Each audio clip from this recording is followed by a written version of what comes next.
Pocket, breath like a match, velvet in my voice and skill in my grasp. I follow the moonlight into a steady hand, walk through the flame until both understand. When I ask who I am, I answer with light. Ignite your weekends, set our shadows on fire. Ignite your weekends, that tenderness meet desire. Ignite your weekends, choose now. Ignite your weekends. Oh, yeah. Ignite your weekends. I used to push louder, call that being strong. Now strength is patient and patience moves along. I hold the rage and the lullaby in one key. In hard times I show up steady awake. The hours of posture I practice and refine.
Welcome to the Third Identity podcast.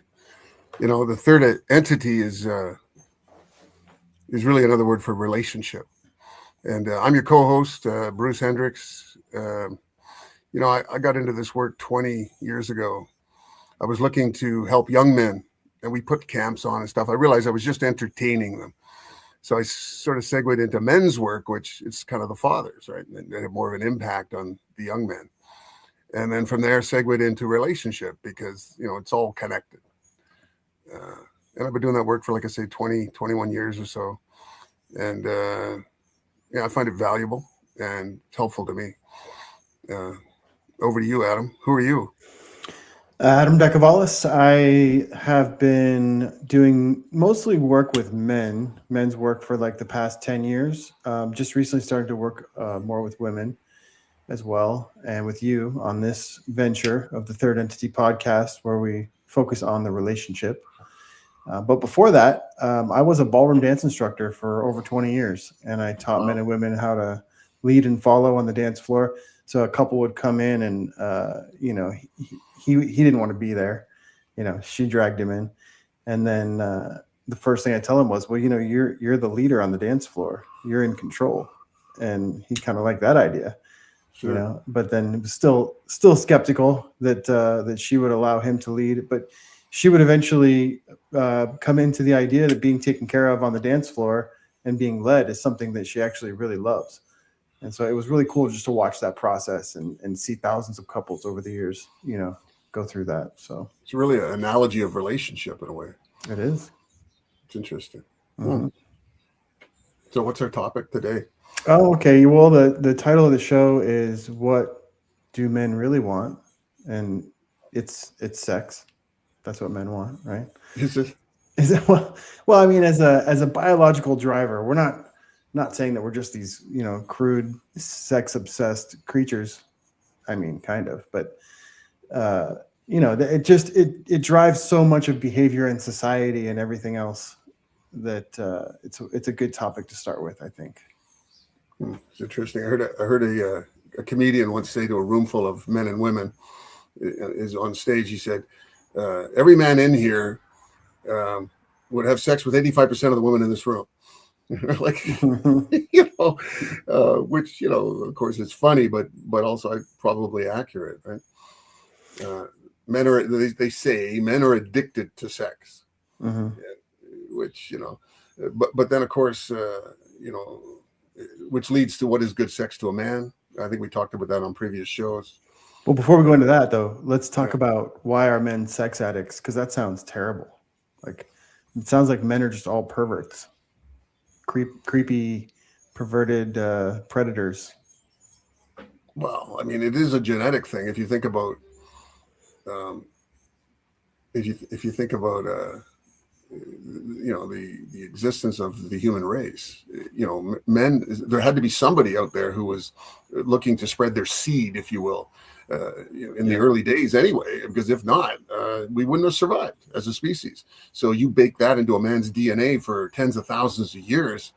I mean, you're going to have a man who's addicted to sex. I mean, if somebody wasn't, like, if you look at it, if somebody wasn't addicted to sex, one of the species, like one of the genders, well, then no one would ever have sex. There has to be a pursuer and the pursuee. I mean, otherwise it's never going to work. So, like, we got labeled, we're just doing our job. Well, another interesting thing is that it's only in modernity that we have been able to know that we've reproduced our DNA as men, because DNA testing is new. To be able to take a paternity test and know, like, 99.9% for sure that I actually succeeded in reproducing my DNA. So you're saying that's another driver? Well, yeah, because nature is the driver, right? Like, life will find a way. So nature saying, in the chemical makeup of a man's brain, well, you don't know if that was your kid or not for sure. So you just got to keep. The only way you're going to be for sure that you're reproducing your DNA is to keep doing it over and over and over again. That's going to give you the best chance to know that you've reproduced your DNA. Right. The law of averages. Yeah. And for us, it's nothing, right? Like, for us to reproduce, it literally takes seconds. But for a woman, she can only have one baby per year, and she's vulnerable during that time. So her motivations are completely different. So she has to have a selector, right? She has to have a chooser, a picker. She has to be very choosy in this man that she allows to possibly impregnate her, because if he just leaves her vulnerable, then her and her child have less of a chance of survival. So she has another imperative that's driving her from nature that's completely different from what drives men. Yeah, well, yeah. Choosing her lifetime mate is the single most important decision in her life. Yeah, that's true. Yeah, for a lot of reasons. There's less implications for a man to get a woman pregnant versus a woman getting pregnant. That's what I'm saying. Like, implications in their life, right? Yeah. So you said men will sleep with 85% of the women in the room. That's what I'm saying. Like, there's no imperative for them to be as choosy. Well, yeah, okay, but men have a sex drive, right? Yeah, that's we call it. They're addicted to sex, and we talk about the reason for that. Someone has to. Well, where women do not have a sex drive, they have a sexual desire that needs to be stimulated in order for them to, enjoy sex or even want to have sex. And there's plenty of evidence to back that up. I mean, a man probably has more sexual thoughts in 1 hour than a woman has in 2 months. That's just shows where that's at. So that brings me to something real quick that I wanted to touch on. That one of the things that you're going to hear from me on this show all the time is that men and women are different, that they are not the same, equal in value as humans, but different to understand, different to look at, as from a relational point of view. So one of the differences is that I've found just in my conversations with men and women is that I can talk to another man and I can say, in general, women like men that are tall, and another man could agree with me and say, oh yeah, I find that to be true as well. It seems like in general, women like men that are tall. But if I say that to a woman, the first thing that sometimes, not all women, not all, this again, I mean, speaking in generals. So when I speak to a lot of women, they will try to find the exception and say, well, I've dated a short man before. I know a woman that's married to a man that's shorter than her. And it's like, okay. So what are you saying? That women are argumentative? No. That women are more relational, right? Where men are more in general. Because for them to survive over the years, they were in relationships with other women in the tribe. They were in relationships with men to be protected. It was all about relationships for them. It was all relational. So the way their brains are more wired to think is more about specific stories of other women or other men, as opposed to speaking in generals, which men had to think of bigger things. Like men were like, how do we make sure that the tribe doesn't starve because this herd is moving on? There's a tribe on the other side of the hill. What are the political tensions that are between us and them? Are they going to come and attack us? And, so bigger things. Men were thinking of bigger, more general things, and women were more relational. So women have the ground view and the men are a satellite view. Yeah. Again, in general. Of course. So, okay. Because we're going to talk about things in general. So, and we have been. So the question is, what do men want? What do men want? We're saying sex, but what else? What else do men want besides sex? Well, more importantly than sex is unconditional acceptance. They talk about what is love in a long-term committed relationship. When we talk about love in general terms, it's like this sort of what it really is like a chemical imbalance in the brain that doesn't last. It's a temporary form of insanity. Where you meet somebody, you have the butterflies, and I can't wait till you're going to call her tomorrow. Oh my God, this is amazing. You get a text from her and it makes your day and all this. And that's at the beginning. That's great. That's how romance starts. It's like, you could even say it's kind of lust in a way, right? It's the beginnings. But that never lasts, right? But yet that's what we have taken and put into movies and books and everything, and we call it love, like as if that feeling lasts a lifetime. And generally speaking, it does not. It's a temporary condition. So the law of love in our model of relationship is that the recipient of the love must receive the benefit, right? So it has to become tangible. There has to be an actual benefit. If I love her, well, okay, but what is she receiving what is the benefit that she's getting as I profess this love, right? So, and for a man, love from a woman is unconditional acceptance. And in what I understand is, like, if a man had a choice between sex and unconditional acceptance, he would choose unconditional acceptance, because that's ultimately what a man wants, is to be accepted unconditionally for who he is today. Not who he could be, not who he will be, but who he is today. So I think unconditional acceptance is a big one for what men really want. It kind of sounds like, though. I mean, obviously I get it, but it could sound like to somebody listening, it could sound like, well, you're just saying that if he's a loser, if he's not getting off the couch, if he's not making money, if he's not taking care of the family, you just still have to accept him for who he is, just like making an excuse for him not being successful. Well, hold on. Yeah, but I'm saying that's what a man wants. He's not going to get it unless he deserves it. And then he may still not get it, right? But you have to deserve it in order to get it. I would say that in your scenario there, if you have a man who's laying on the couch and he's getting unconditional acceptance, then I would say that woman who's giving him that has very low self-esteem and has not accepted herself, right? And so therefore she's putting up with this man because that's all she could get, and she doesn't deserve any more, and all this kind of stuff. That's a different dynamic, in my opinion. right? So you don't get Yeah. unconditional acceptance unless you deserve it, and then you still may not get it. And it's Yeah. important too. Like, here's the other aspect I'd say on this is very important. You know, the reason a wife in a relationship needs to unconditionally accept her man is, you know, because love, love can be, people can fall out of love in this definition, but they can also learn to love. It's like a muscle that you develop.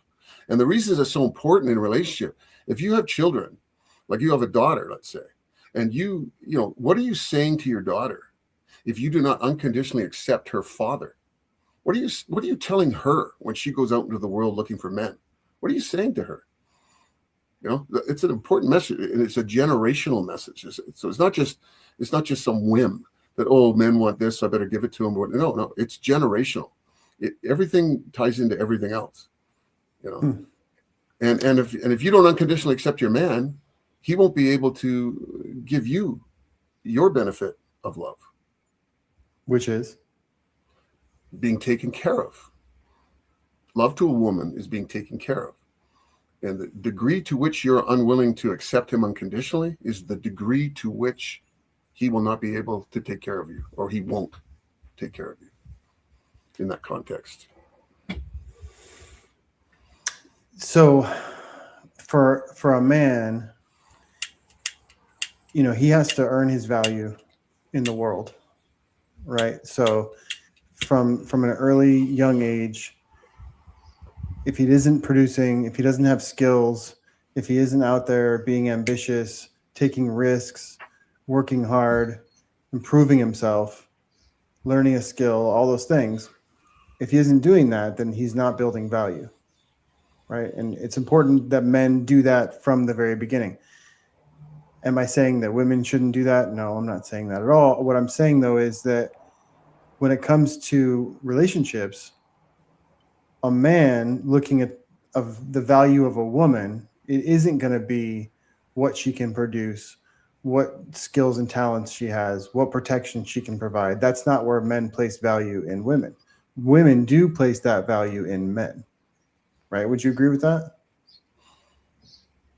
Yeah, I would agree with that. They place that value in men. I mean, really, it's about being qualified. You know, if you're as a woman, if you're qualified to be married, and you know, we've got a whole section. There's 7 qualifications that a woman needs in order to be prepared to even enter. You know, to start interviewing for marriage. If she's qualified, her vetting process will reveal all the things she needs to know and to make a decision on if this man is, you know, the trophy husband that she wants. You know, like.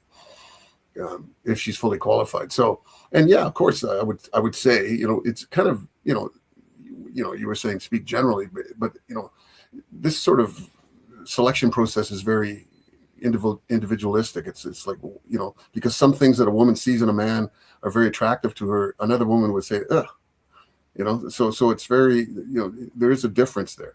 There are some generalities. Well, let me push back a little bit on that. Yeah. Can we agree that in general, women want men to make more money than them, as much or more money than they do, if they're going to consider them as a partner, as for a long-term committed? Is that true in general? Think about it this way. If, you know, she makes $50,000 a year, that's not a lot of money these days. Like, that's not enough to live, not enough to, you know, raise a family on, that's for sure. No. So would she choose a man that makes 30? In general, I just don't believe that would ever, and not ever, but that's not going to happen in a general sense for what women are picking these days. I don't know. I don't know that that's a huge metric, that finances are a huge metric. I mean, it could be. Some women, it could be very important to them, you know, for their stability. Other women, they see potential in men. You know, they think of this, you know, because maybe he's only making $30,000 a year in your scenario here, but he's in a training program that's going to give him 180. when he completes it, and if he's successful in completing it, if he moves through all the different things, a very difficult course, and then there's this 3-year apprenticeship thing that he's got to go through, and it's very difficult, and very few, only 15% of everyone in the program makes it, but there is the potential at the end of it. Well, that would be that's very common for like two people that meet in like college, right? Where neither one of them are in a career yet, neither one of them are successful. So she sees his potential and they link up. That I agree with, very common. I'm talking about a woman who already has established herself in a career, and now she meets a guy who works at Arby's, and he's he's attractive. He like sexually she's attracted to him, but for picking him as a long-term partner, I just don't see, she's a nurse and she's going to marry a guy who works at Arby's. I don't see it. Well, maybe not, but I don't think they wouldn't even make it off the launch pad though. So like, it's okay, kind but turn it around. He's a doctor. Okay. He meets a good-looking young woman who is, very attractive, and she works at Arby's. Would he have a problem? Well, it depends what he's looking for, but probably not, or less of a problem.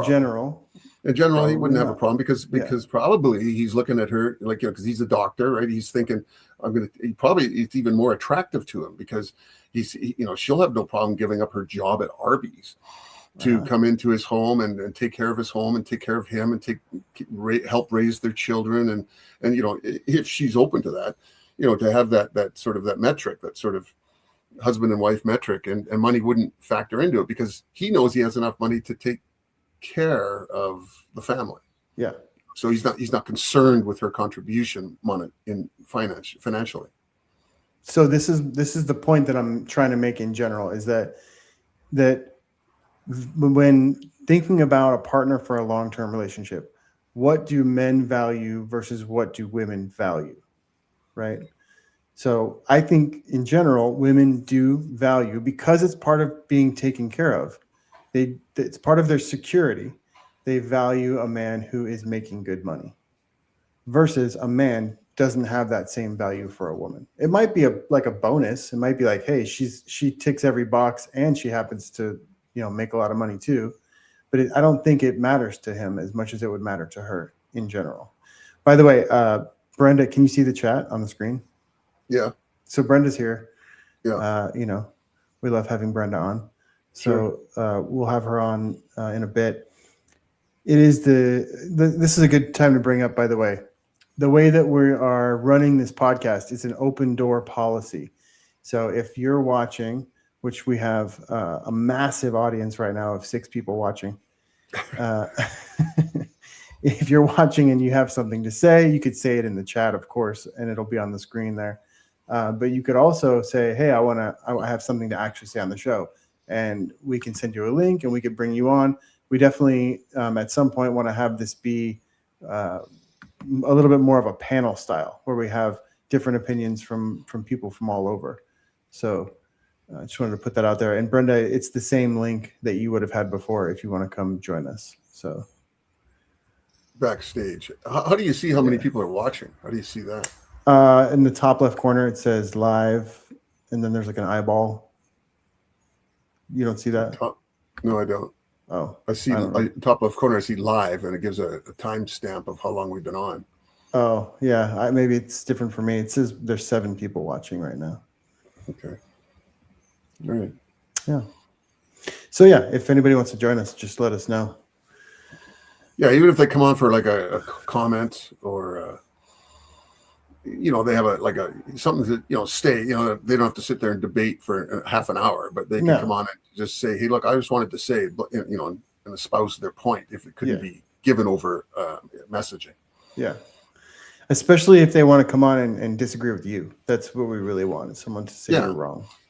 Yeah, and a lot of, well, no, I like that. I mean, in the weekends, one of the things that we show when we put on our weekends for men and women is that we're not adversarial, right? We want to hear what you have to say, and then we discuss it, right? Like, if you can prove a point, that's great. Let's hear it. because it's important, and it helps men and helps women understand. It brings them to an awareness when they, it wouldn't work in my life because of whatever, and then we can discuss it. Yeah. But Yeah. but not non-adversarial is my point. For sure. I could spend an hour and a half just talking to you about different things. I think we have a lot to talk about, and it's interesting. But having different people on, I think, would be a little bit more interesting from the viewer's point of view. Yeah. Lee, if you could make sure that Brenda has a link to join us, that would be great. Join us backstage on the StreamYard. Yes. All right, so we're talking about what men want. My point I was making about value, the value that men see for a long-term committed is different than women, right? The point of that was kind of what I was getting to, is you were saying that love to a man is being fully accepted, right? Unconditional acceptance, yeah. Unconditional acceptance, right? So loving a man for his potential isn't that, right? So like if her goal is to get married and she's like, I can change him, I can make him better, and then so I'm trying to give an example of the opposite of that love would be to say that I don't trust who you are at your core, that you're going to evolve into this man that reaches his full potential. Instead, I'm going to be your coach. I'm going to micromanage you into becoming that man. And that feels the opposite of love to a man, is what I'm saying. Oh, 100%, because that's criticism. Yes. You criticize a man, he'll just shut off and become emotionally unattached, because no man wants to. You're not going to evoke a conversation or a connection with someone who just is going to turn on the criticism machine. And that's the opposite of acceptance. The opposite. Exactly. It's because we can take criticism. It's from our woman that it's specifically painful to hear and makes us turn off, right? Yeah. And if a woman married a man for whatever reason, she thinks she can change him, he's gonna, as long as I stay on his ass, he's gonna evolve into this great human, all of that, she could come in there with that premise, as long as she understands when it's not working. And you can learn to love a man, you can learn to unconditionally accept a man. It's a muscle that you need to use over and over and over again. It doesn't come. I mean, we say, it takes 10 minutes to get married. It takes 10 years to be married. It may take you 10 years in a marriage to unconditionally accept your man, but you need to be. Most women are just not aware of that. They don't even, it's not even on their radar. So that's very difficult for them to unconditionally accept a man if they don't even realize that that's the goal, that that's what it is he's looking for from you. Mm-hmm. So that's a problem. So, and that's one of the reasons the Women's Weekend is so great. It just brings an awareness of another way of being. Whether they choose to follow it or not is fine, but they can never unlearn it. Once it's in, it's in. Mm-hmm. So every time they use a different path, every time they use criticism instead of acceptance, it's gonna ring a bell, and they're gonna know, fuck, is this really working? So it's about being aware. So men want sex. We've established that. And then I have 3 S's that I think that men want. They want sex, a sandwich, and space. What do you think about that? Well, explain to me what Space. What sandwich is. Sandwich? Oh, just feed him. That's all. You. Oh, okay. Yeah, it doesn't have to just be food. It doesn't have to be a sandwich, but you know what I mean. Like, okay. Just make sure he's fed. How else is he gonna defend you from the saber-toothed tiger if he's emaciated and doesn't have calories? Right. Right. You got to keep his strength up. Yeah. Okay. So S is sex, sandwich, and space. Yeah. Space. Space. I understand. It's. I saw that comedic bit where he was talking about the man's brain, and the woman's brain, and then man's brain, everything is in separate boxes in his mind. They have different boxes for everything, and none of the boxes touch each other. Yeah. And their most favorite box, they pull it out and they open it up, and there's nothing in it. It's their nothing box, and that's their favorite box. They just love it. And it drives women crazy, right? Because they don't understand why a man could do nothing. How could you do nothing? What are you thinking about? What are you thinking about? Nothing. That doesn't equate. It doesn't compute. Because he goes over and talks about a woman's brain, which is like this jumble of wires, and everything's connected to everything, and they never stop ever. They wake up at 6 o'clock in the morning, and the turbos kick in, and away they go. So that's another difference between men and women. Men can do nothing, and it's their favorite activity. Like they talk about fishing. Just for hours, Right. And women, they're just not built that way. I heard someone say recently that men and women actually see differently. Like physically, their eyes work differently to where they see differently. What does that mean? Like I had, when I heard it, I had to look it up. Now I don't remember, because when I hear some things, I'm always like, I got to check on that and see if that's true. Yeah. It's true. I don't remember exactly what it was, but like the cones and like the way that the eye works, it's actually different, the way that they see. So they have a different perception because of that? Yeah. I think it has to do with how we evolved, right? As we evolved as more like hunters, and they evolved more in the relational tribe situation. But also, the one thing you said before that I questioned was that men and women's brains are different. Like men's brains go forward and back, and women's go side to side, the way that their thoughts happen. And I looked this up. That there's a bridge between the left side and the right side of that's what I mean. Woman's brain. There's a bridge which men do not have. Right. And they're able to connect their communication with their emotions, and as a result, they can talk circles around us. They're way smarter than us. We're playing checkers; they're playing 3D chess in some spacecraft somewhere, and it's just a different. Men communicate through action, right? That's how men communicate best, is through action, and women communicate through thought and spoken language. Right, and emotion and action together. I don't know that those go well together. I have to challenge you on something though. And I've heard this before, that women are smarter than men. I think it depends on what we're talking about, because all of the chess champions are men. All of the poker champions are men. So there is actually, have you ever heard of the greater male variability study? No. So it's male variability study. No. The greater male variability.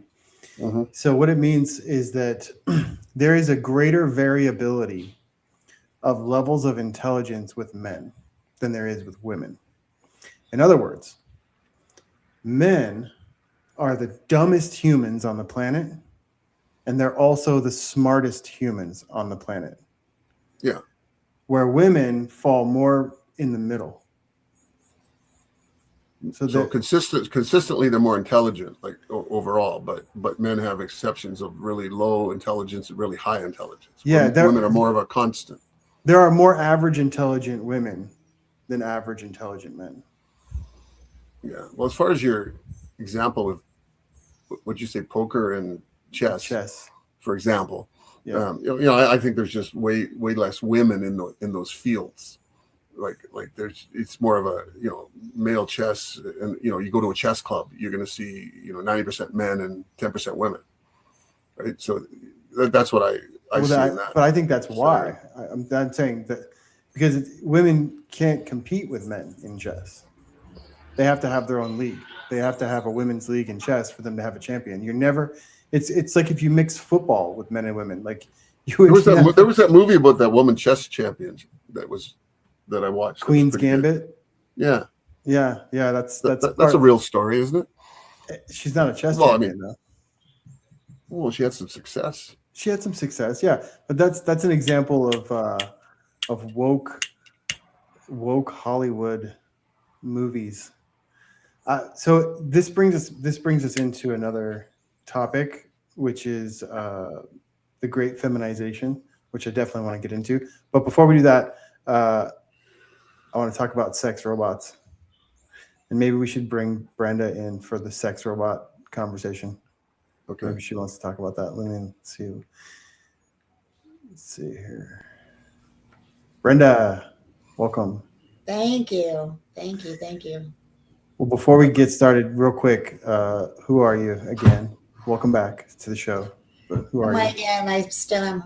My name is Brenda Noss. I am a women's empowerment coach. I'm a master practitioner of neurolinguistic programming, mental emotional release, hypnotherapy.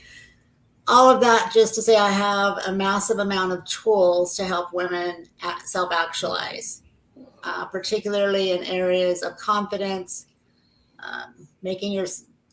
owning your greatness, and relationships. Those are the areas that we touch on the very most. But whatever you are, it's kind of like all the things that you've been talking about is, for a woman being taken care of, it could mean many different things. And it's important to know what that means to you so that you know what direction to go and how to evaluate what's coming your way. Same with everything else in our lives. Thank you for asking. But do you think that in general, women kind of want the same things to be taken care of? Yes and no. I think what it boils down to is safety for women. Being taken care of means having a safe foundation, a safe place to land, a safe place. You were talking about finances. Yes, that's very important to most women, but not all. I have a couple of women that I coach that they are the breadwinner in their families and they're comfortable with that. And their husband takes care of the house. And if there's kids, the kids. But it's important for a woman to know what does that mean to you to be taken care of? Does it mean financial security? Does it mean take me out on a date every Friday night and don't make me make any of the plans? Support me to travel, support me to go out by myself with my friends regularly, because that's what's important to my well-being. So it just depends, but definitely finances is big for most of us. I think male and female, right? Well, what do you mean male and female? Everybody needs to feel secure in the financial world. Yeah, but I don't think men generally rely on women for that. No, that's true. Yeah. And women don't always rely on men for that, but it says a lot about a man. I think what it boils down to is it says a lot about a man, because it is important to men to be the best, to be powerful, to be effective, to be a winner. Successful. Right. To be special. Right. And so a man that isn't particularly special in any area of his life, it kind of says something about who he is for himself, which makes it a good determining factor in what kind of partner he's going to be.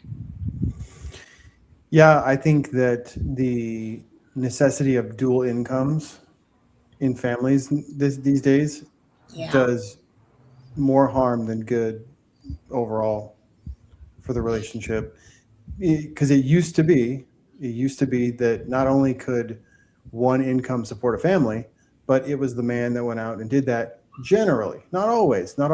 Women have always been part of the workforce, right. But as it so happens to be, women are the only ones that can have children, so between the ages of 20 and 40. Contrary to what some people are trying to put into the world. Right. So it just made more sense that the man would go out and work and provide for the family, and that changed during the sexual revolution. And women are kind of wired to be more nurturing than men, and men are wired to be more slay the dragons, bring home the bacon, kill the dinosaurs kind of thing. Yeah. Well, I would agree with that. Yeah. Well, what do you think about dinosaur killers? Yeah. What do you think about, I said men want 3 S's. They want sex, sandwich, and space. What do you think about that? Sounds about what I've experienced. Yeah. I know that sex is genetically driven, the survival of the species. Men pursue and spread their seed, and women are particular and make sure they've got a good one, right, for the survival of the species. Sandwich, it's one of the things that we're taught I don't think I'm giving away any secrets. Is give a man what he asks for. If he asks for a bologna sandwich, give him a bologna sandwich. Unfortunately, what women tend to do is like, oh, I'm going to give him a ham sandwich on rye with tomatoes and pickles and lettuce and a fancy toothpick in it. And he likes that, but all he asks for is a bologna sandwich. Don't make pate out of bologna. Right. So you don't have to go above and beyond and then resent it that he doesn't say, oh, that's the best sandwich I've ever had. Because that's what tends to happen is I'll give him more than he asked for and he's going to appreciate me even more. But I just wanted a bologna sandwich. When men do that, we call it being helpful instead of being we of call service. it that too. Okay. Helpful versus service oriented. It's important to know the distinction. For sure. All right. Well, so I got this other thing to think about that might be interesting for us to discuss. So, first of all, did you know that like someone could look these numbers up? It'd be great because I can't do it while I'm talking, but I think like historically, 60% of men never reproduce. I think it's something like that. Some kind of crazy number like that. There's only like 40%. And the reason for that would be because women are being selective. And so the top tier of men, they get selected, basically, is what happens. And I think those numbers are like more historical than current, because I think current numbers are probably much worse. You think so for men? Oh yeah. I was going to say it would be the opposite because women tend to be less selected than they were historically. Although when it comes to, but there's with birth control, less selective to have sex with, but more selective about who to reproduce with. Right. Yeah. That's what I'm saying. That distinction. Yeah. But I don't think they're being less selective about who to have sex with either. I think so? They have more access to more men than they ever have before. So they're still being selective, but there's more, like before the internet, right? You were in your town and whoever you came across as a woman, that's who you had access to. And then you picked the top whatever percentage of those men and maybe you would consider. But now you have access to the whole world on your phone and Instagram, and you get, direct messages and likes and views and all this other stuff. And so now you have a much bigger pool of men to select from that are you're still doing a smaller percentage of the top tier men, but there's more of them now for them to choose from. And those men know that they are of that top percentage. And why would they commit when all of these women are offering to have sex with them? Why would they just choose one when they can choose multiple partners? So you have a very small percentage of the elite men having sex with the majority of the women that are out there. Yeah, last week you were talking about Tiger Woods, and not all men are Tiger Woods. When they walk out of their building, they're surrounded by Norwegian supermodels saying, "Please come home with me." Yeah. It's rough out there for a single man, I got to tell you. It's not so easy for single women either, though. Well, women, it's a pretty game. You have to be a certain height, a certain bra size, a certain waist size, a certain hair color. You got to wear makeup or not. You got to shave your legs, shave your underarms. You got to do all these things in order to even be in the market, to even be, men make jokes about women. Men have low quality men play games to bring home, the least attractive woman in the bar. It makes it very difficult to have confidence and to grow into the best version of yourself when you don't know the ulterior motives of other people. Really? This game you speak of, I'm not familiar with that game. No, it's nothing. I don't want to plant any seeds in anybody's heads. Bruce, what were you going to say? Well, I think it's a woman's self-esteem that factors into a lot of these equations. You know, Yeah. the lower her self-esteem, the more she'll be susceptible to these, as you say, these games that men play. And the higher her self-esteem is, the less she'll be affected by it. Right. So that's a metric that a woman can work on herself if she's aware. You know, because like I say, a lot of women are just not aware. Enjoy the Nobody bullshit. gives- Don't believe it. Yeah, you know, yeah. Women with low self-esteem believe the bullshit. Women with high self-esteem enjoy the bullshit.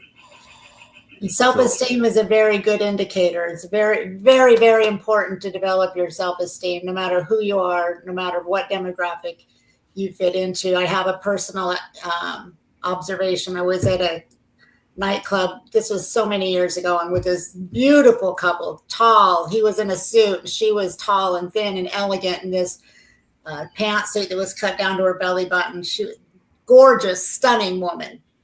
And as she walked around the bar, she was so uncomfortable that she kept adjusting, and she kind of had a posture thing. And within just a couple of weeks, I was at the same restaurant another time, and there was this young girl who was curvy, not your ideal supermodel type body, but she was so fun and so confident, and she knew who she was and she knew her value. She was so attractive just because she knew who she was. So, you know, your attractive quotient I think for most of us, is more about who we know ourselves to be than who we believe the world cares for us to be, if that makes sense. Yeah. A woman in her power is super attractive to men. Yeah. It's super attractive to men. And you're right. It doesn't matter about her. She transcends her physical beauty by being in her power. Right. It's actually amazing. And women's bodies change over our lifetime. So it's important to know who you are on the inside, so that your inside influences your outside instead of the other way around. Absolutely. Well, you were talking about self-esteem, and on that topic, when it comes to women, it's tied into how much they accept themselves, right? Yeah. Like self-acceptance.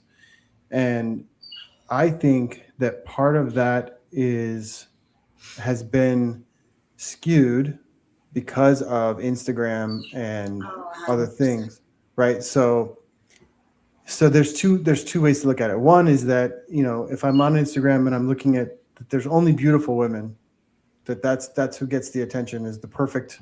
And some of these women are AI, by the way, like they're not even real. And most of them are photoshopped to some degree. Yeah. Filters and all that stuff. So that distorts it, right? Like what real beauty is, like what's achievable, right? But also it's that the difference between being able to have sex with a man versus getting a commitment from a man. Mm-hmm. So she can be fooled into thinking that these men that are, I don't say it, like out of her league, and I'm saying out of her league because they're not interested. They're not interested in any commitment with any woman, right? And that's what she wants. And so she gets confused because she gets DM'd, she gets pursued by these men. They have sex with her, but then they say whatever needs to be said to get that done, and then they don't ever commit. And so she wastes a lot of her time not being realistic about these men until it gets to a point where she's like, okay, well now I gotta lower my standards a little bit, because it's getting to the point where, you know, if I'm going to have kids, there is a biological clock, right? And so they get into their 30s. And I think this is why you're seeing women now, the average age of a woman getting married is 28 to 30, when it used to be 20 to 22, right? And this delay, for a lot of reasons, I think, but I think this is also one of them, is that women start to come to terms with, okay, well, you know, the average guy in my neighborhood who used to be just perfect, used to be just great to have a relationship with and start a family with. Yeah. Now it's like she's settling for this average guy. Like, I can do better than that. Yeah. So I think there's a lot of things that have distorted women's self-acceptance and self-confidence, for sure. Yes. The Instagram social media thing, you know, and then I think the main component is that the people that put themselves on Instagram and Facebook and whatever, Facebook is my generation's love language, Mm-hmm. but put themselves out on social media. They're putting out their best, their enhanced best, in fact. Where I'm home in my fuzzy slippers, no makeup on or circles under my eyes, looking at this and comparing this to that, and I'll never measure up. Right. And then to move on to what you're talking about with men pursuing,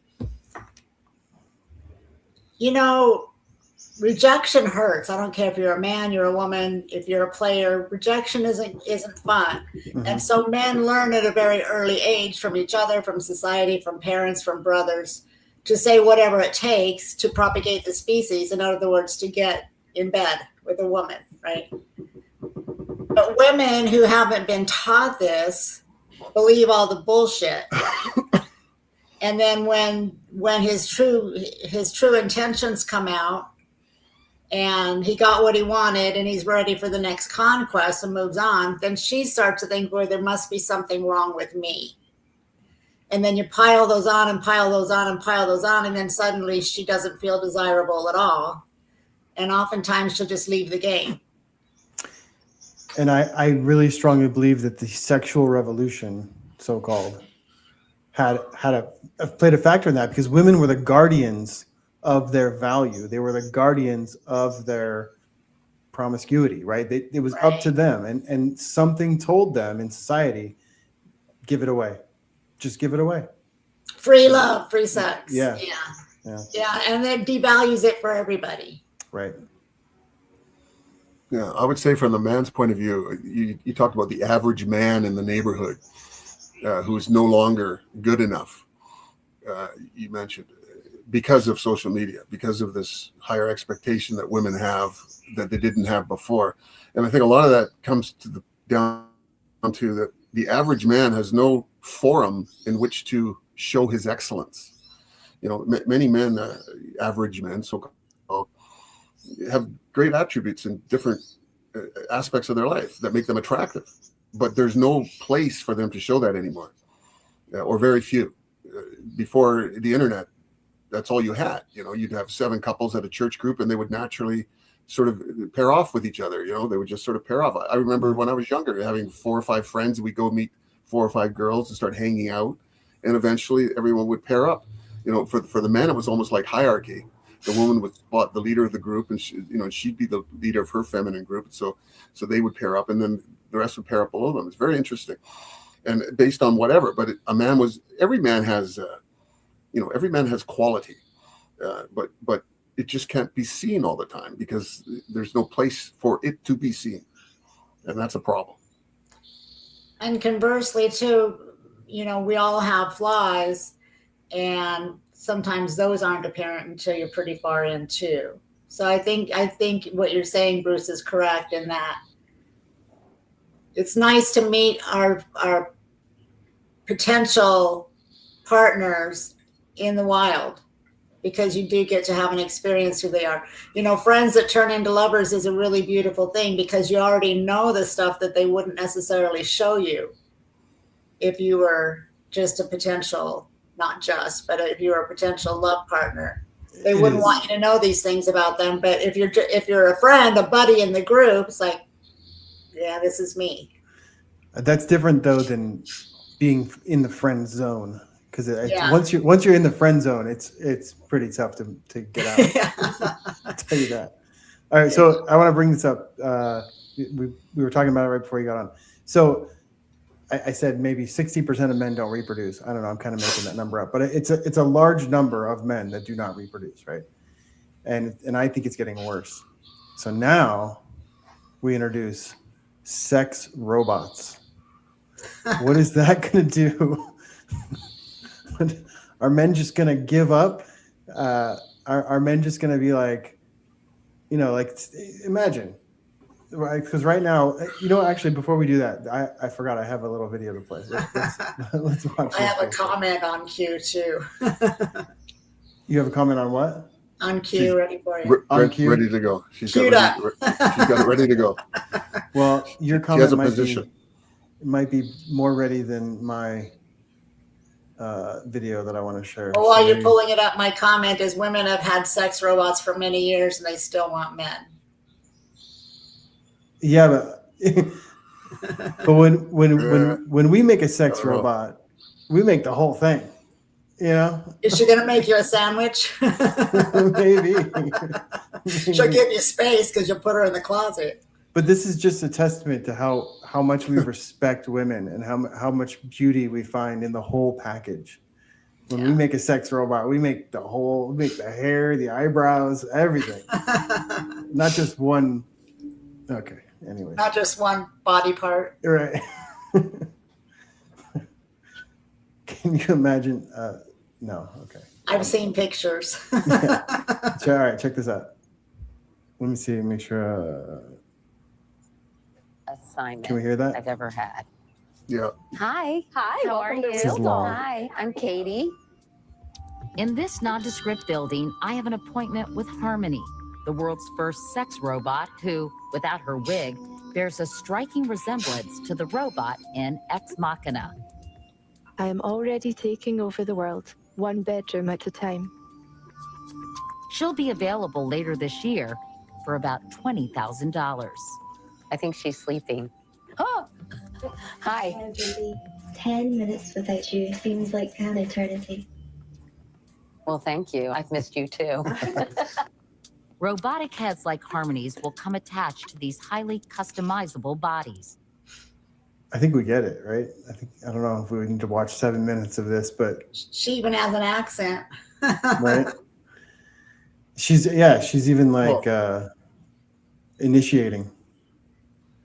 Well, the interesting part is that they're also equipped with AI so that they remember things. So when you have conversations with this person, not only can you program their personality traits into, argumentative, spicy, all these submissive, whatever it is you want, they will also remember data that you in conversations and regurgitate it to. Oh, you remember your brother's birthday's coming up next week, or whatever it is.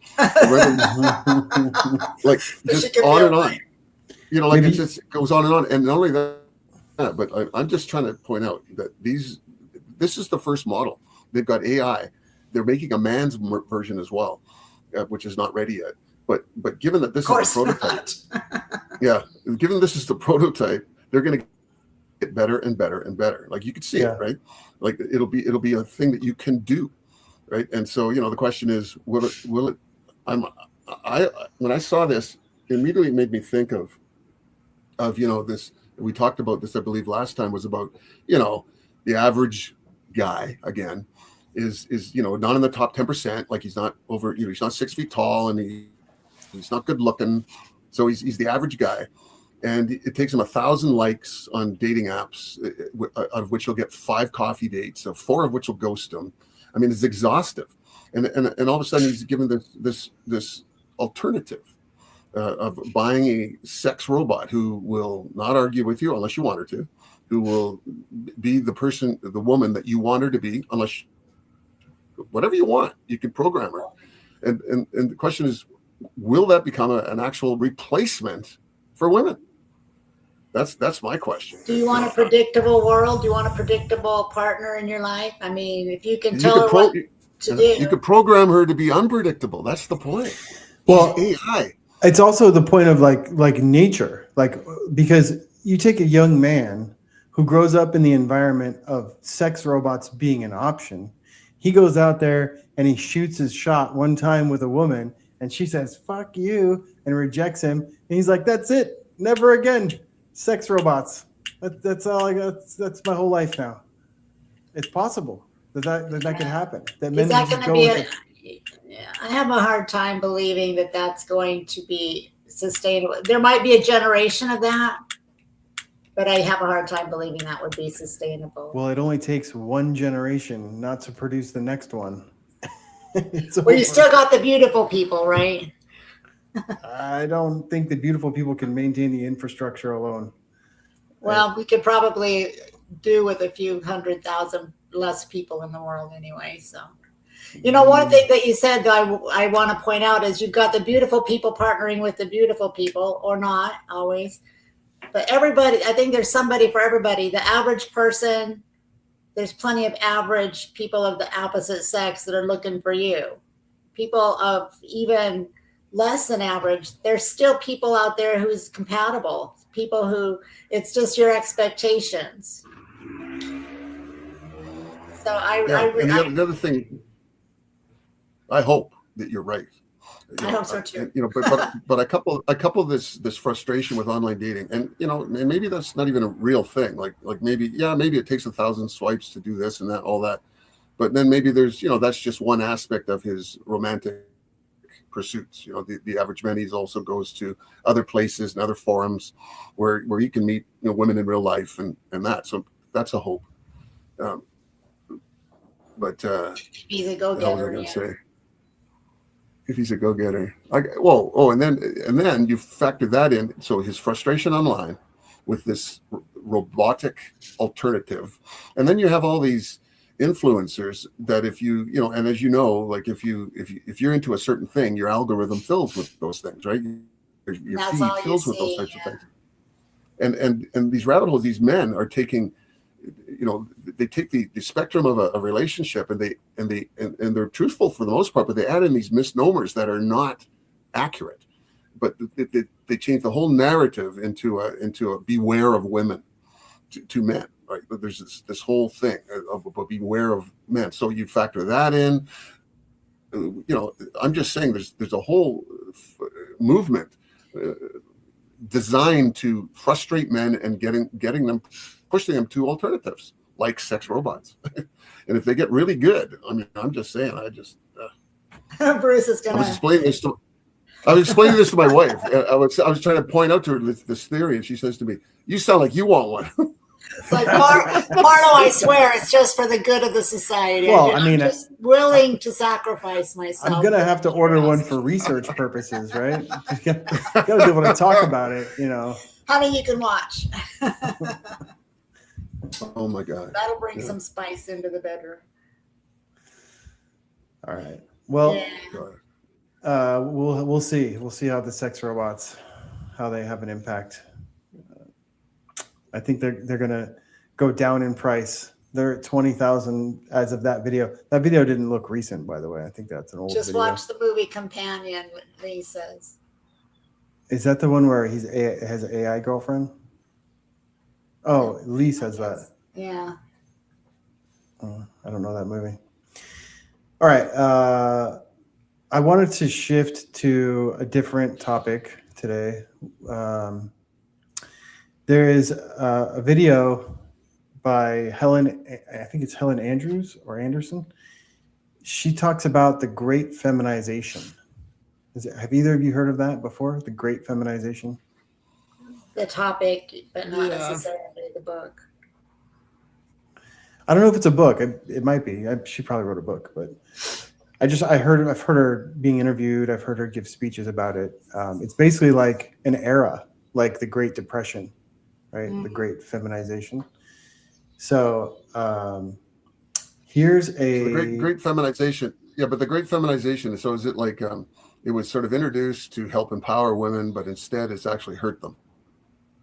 Is that? Yeah, you could say that. That's one take on it. That's one take. Let's listen to this guy real quick. He's got something to say about it. 1,000 concessions, men are now the submissive gender of our culture. You and I will be gaslit into being told that actually the men are in charge and the men are, powerful and patriarchy and blah, blah, blah. Okay, so his opinion is that we no longer have a patriarchy in America, that the women are now leading the men. What do you think about that? Do you agree, disagree? I think I think the women have always, I think the women have always led the men. It's how they do it. Yeah, it's how they do it. It's how they do it, exactly. You can do it through being, anyway, go ahead. Yeah, let's keep listening. Blah, blah, blah. Look around you. Everywhere you go, whether you're in a restaurant or by the pool or going to a concert, the women are leading. The women are leading the men. Every man that I see, I'm at a hotel right now and I'm looking at these couples walking through the reception, in the lobby, getting in the elevator, going for breakfast, going to the pool, and these men are miserable. They're broken, these men. They look like little boys holding all the stuff while the woman goes up to the maitre d', the woman goes to the hostess, the woman goes to the bar, and the man is hiding behind her because she is now the dominant. She is the proxy masculine. Men have taken a back seat, submitted into proxy feminine, or the boy. Little boys are looking for their mummies. Boy, has he got some baggage. He should hire me to help him release some of that. Well, that brings me right back to, in a long-term committed relationship, we talked about this. You have the masculine and the feminine, and in the men's weekend we call the relationship alien, enemy, hostile, foreign, dangerous territory for a man, because it's feminine territory. And yes, his masculinity is definitely at risk when he enters that relationship. So he has to be aware that he needs to hold the line. We talked about that, about the rock and the riverbed. And he needs to be constant and solid. And if he can hold his masculine presence in a relationship, he has no problem. The feminine will always try and degrade it, downgrade it, test it, look for erosion, look for cracks, because that's their job. Their job is to test the man, keep him on edge, keep him the best he can be. But it's his job to hold up. And if he starts to erode, yes, what he's talking about can actually definitely happen. In the weekend we talk about the sucker, having the masculinity sucked out of you. But that's a choice. That's something you allow to happen. So I don't see that. His opinion is that it's happening more than not, I think, is what he's saying he's seeing, right? Let's finish what he has to say here real quick. Little boys are looking for permission and safety and comfort, and the women will lure you into a false sense of safety by offering you that initially as you enter into relationships with these women. But ultimately it's about power. Relationships are about power, and women want the power now. Relationships Women want to know that the men are holding their power. I agree with what you said, Bruce. Women test. They test and they challenge to make sure that you're stepping up. And unfortunately, because there's such a dearth of masculine presence, we're all being talked about masculine, toxic masculinity. Masculinity isn't toxic. It's the lack of masculinity that's toxic. It's the man that tries to pretend that he's masculine by being an ogre, by not carrying any of the stuff. His examples make me laugh, because many of the things that he says as an indicator that there's no masculine present are an example of masculine taking care of her in my world. I think what you said is so right. And it's like, you really hit the head with that one. You said that toxic masculinity is the absence of masculinity. Right. Or like the faking of I think that's right. what you were saying, right? Yeah. That is so true. It's bullying. When men don't know when they don't have anybody teaching them how to be a masculine, whether it's a book, a course, a peer group, a father, a grandfather, whoever it is. When a man doesn't have that, then he's going to go to social media, and social media has a lot of bullies on it. A lot of men that want their women to be doormats, and women don't want to be doormats. No Stepford wives around here. So the problem is people just don't know. That's the problem, is people just don't know. Well, men have been trained to believe that it's like gay or homosexual to associate with other men without women.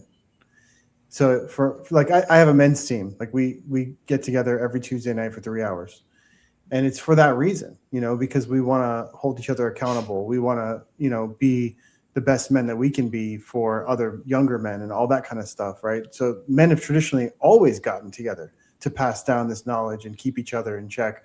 But society over time has told us that this is weird behavior. And so where are men supposed to go? anymore to learn this. It's not being passed down from your grandfather to your father to your son. Men need men, and women need to stop making men stay home. Yeah. Illegal gathering of men. Yes. You know, men,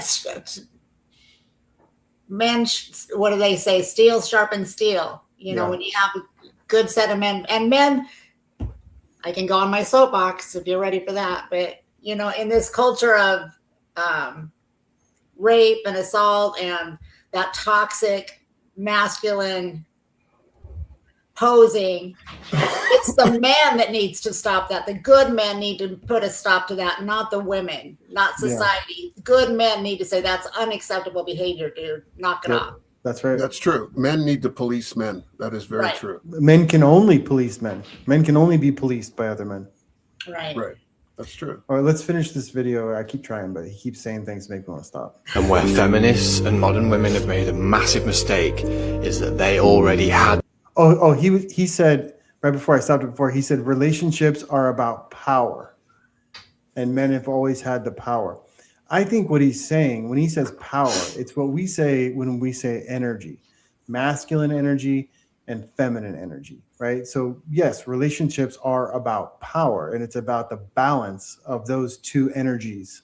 That's the harmony, power. The harmony. Right. Yeah. And so he's going to talk about how it's gotten out of balance. The power. Women had huge power. It was just in a completely different realm. It was in the hidden. It was in the esoteric. It was in the influence. Feminine. And they said they wanted to be part of the men and the man's world. And we let them do it. Weak men let them do it. And now women have taken over, and they're miserable. Because everywhere they look, they're reminded of the fact that they have become men, and every time they see a man, they project their resentment onto the men, including their husbands and partners. What do you think about that? Well, it's hard to digest because it's so far to the side, but I agree with much of what I agree with the sentiment of what he's saying. Well, it's interesting because women, they have become men in a lot of ways, a lot of women, and a lot of that is just like they lead with their ego. I mean, we talked about that last time too. You know, they lead with their ego. And you know, you lead with your ego, and it never works out. And so the thing is, so they feminize their men. That does happen. They feminize their men, and I don't even think that's not even really accurate. You know, because again, you know, we come back to the tests. A man has to stand up to the test. You know, in the Men's Weekend, we talk about how many of you men have ever had a physical trainer in a gym. And of course, a lot of men have had a physical trainer at a gym. Yeah. So when he gives you something harder and harder to do, you don't like it? No, you love it. You do the extra 20 reps and you do this, you do that, and then after you complete it and you're successful, then you thank your trainer for pushing you to that limit. And it's the same thing with women. So when they test, you should thank her for those tests, because if you pass them, and if you don't pass them, that's the erosion of your masculine identity. So who's to blame for that? You can blame women if you want, but they're just doing what they're naturally, because back in the day, they needed the man to be on edge, strong, smart. They needed to give him the sex, the sandwich, and the space so that he could be the best version of himself when he went out there to kill the deer or fight the saber-toothed tiger or defend the village from enemies. He needed to be as sharp as he could be, and it was her job to get him there. So that's all he's really saying to me. It's just a different context. He's saying it like women are some, and then of course the other thing he said about they always had the power, which is something we talked about earlier in this clip, is that but it was in a different realm. Differently. Well, they're from their feminine power. That's where the women are their most powerful. And the problem with them feminizing their men, if they're winning that battle and the men's not passing the test, I mean, women, they don't like, at the end of the day, they don't like a lot of male traits. That's true. But the one thing they hate above all else is the absence of any male traits. And then they start to resent him because they've turned him in, or he's allowed himself to be turned into this broken down version of himself. And they don't respect that. And if women don't Right. respect the man, then the resentment comes in. I've experienced that, this was before the women's weekend, my caveat, and I've learned my lesson. I used to be the biggest, baddest man in the room. And I took a lot of pride in that. That was a badge of honor. It's like, I can climb the tree higher. I can throw the ball farther. Right. But for a woman to choose a masculine man and then test him, and because he wants her to be happy, he starts to step away from his masculine energy in order to keep her happy. She's not happy. That's not what she wants. She wants you to stand up and be a man and tell her to knock it off without screaming at her. There's a way to do it. I mean, when a man loses his shit and starts screaming around and being that crazy person in the room, that's not his masculine identity. And she knows that, and he knows that, and then there's a breakdown. Then the whole respect thing comes into play. But when a man just takes a stand and says, no, that's not how it's going to be. That's not how I'm going to be. You can do you, but that's not how I'm going to be. Then she knows that she's got a safe foundation. We call that terms, knowing your terms. That is a tragedy, gentlemen. I want to hear what he's going to give advice now. Okay, after he's laid all this out, what do you think his advice is going to be? It's going to be angry. Stand I know your that. ground. Stand your ground. Well, listen. Hold the line. If you're single, stay single. We will not allow this to go any further, and we will do it by solidarity, integrated masculine presence. Get focused on your purpose and your mission. He said, "Stay single." Buy a sex And robot. I would recommend he stay single. He's got way too much hostility in him to make a good husband. But the point is that there's a lot of despondent men out there, and this is what they're watching. This is the kind of stuff they're seeing, and there's truth in it. There's definitely truth in it. We've talked about it, right? And then there's prescriptions also at the end, which, we already have a birth rate problem. Well, there's truth. Okay. So some of his stuff is, there's truth in it, but it's just framed in a different way. There's another way to frame it, which makes way more sense, which gives an opportunity for relationships to survive and thrive from a man's point of view. You just need to be aware of your role in a long-term committed relationship. And if you're not aware of your role, you're susceptible. Like I said this before, there's two types of men that enter a long-term committed relationship. There's the masculine man who's got a full masculine repertoire. And then there's the feminized man. And the masculine man is at risk as well, because he's going to get chewed up if he doesn't understand his role. He's going to get chewed up. And a feminized man will do better at the beginning, because he will, as she throws these tests at him, he'll fold like water. Oh, honey, what's the matter? Oh, honey, I'm sorry that happened. Geez, what can I do to help you? Well, I understand your pain. Oh my goodness. And then she likes that at the beginning, but in the end, she'll end up resenting that man. Where a masculine man, he has to hold on to his somewhat tattered masculine presence if he's under attack and he's not handling them well. So both of those scenarios are at risk. And again, I come back to, it's just awareness of your role and understanding women and their behaviors and what it is they're doing. It's just, there's no substitute. There's no handbook out there to explain what it is you need to do to survive. The men's weekend and the women's weekend. Well, and that's the point of this podcast. That's why we are the third entity. Right? And I wanted to bring the third entity into this conversation. There's the man and his masculine energy. There's the woman and her feminine energy, and both of them playing with the other side. But in the middle is the third entity. And when what you do serves the third entity, the polarity of the masculine man and the feminine woman, or the opposite, if that's what works for them. I mean, if they want to have a relationship where she's more masculine and he's more feminine, as long as there's a polarity, it can work. It's unusual, but I'm not going to say whatever you're doing is wrong if it works for you. But pay attention to the third entity, that the relationship. What does the relationship need? Does the relationship need for him to take a stand and say, no, I'm not going to do that? And for the woman to back up and say, thank you for taking a stand. Thank you for being my firm foundation. I don't like it. That's not what I wanted. However, I get it. And I know that it's good for us. Yep. And yeah, it's good for the third entity. Yeah. Right. Yep.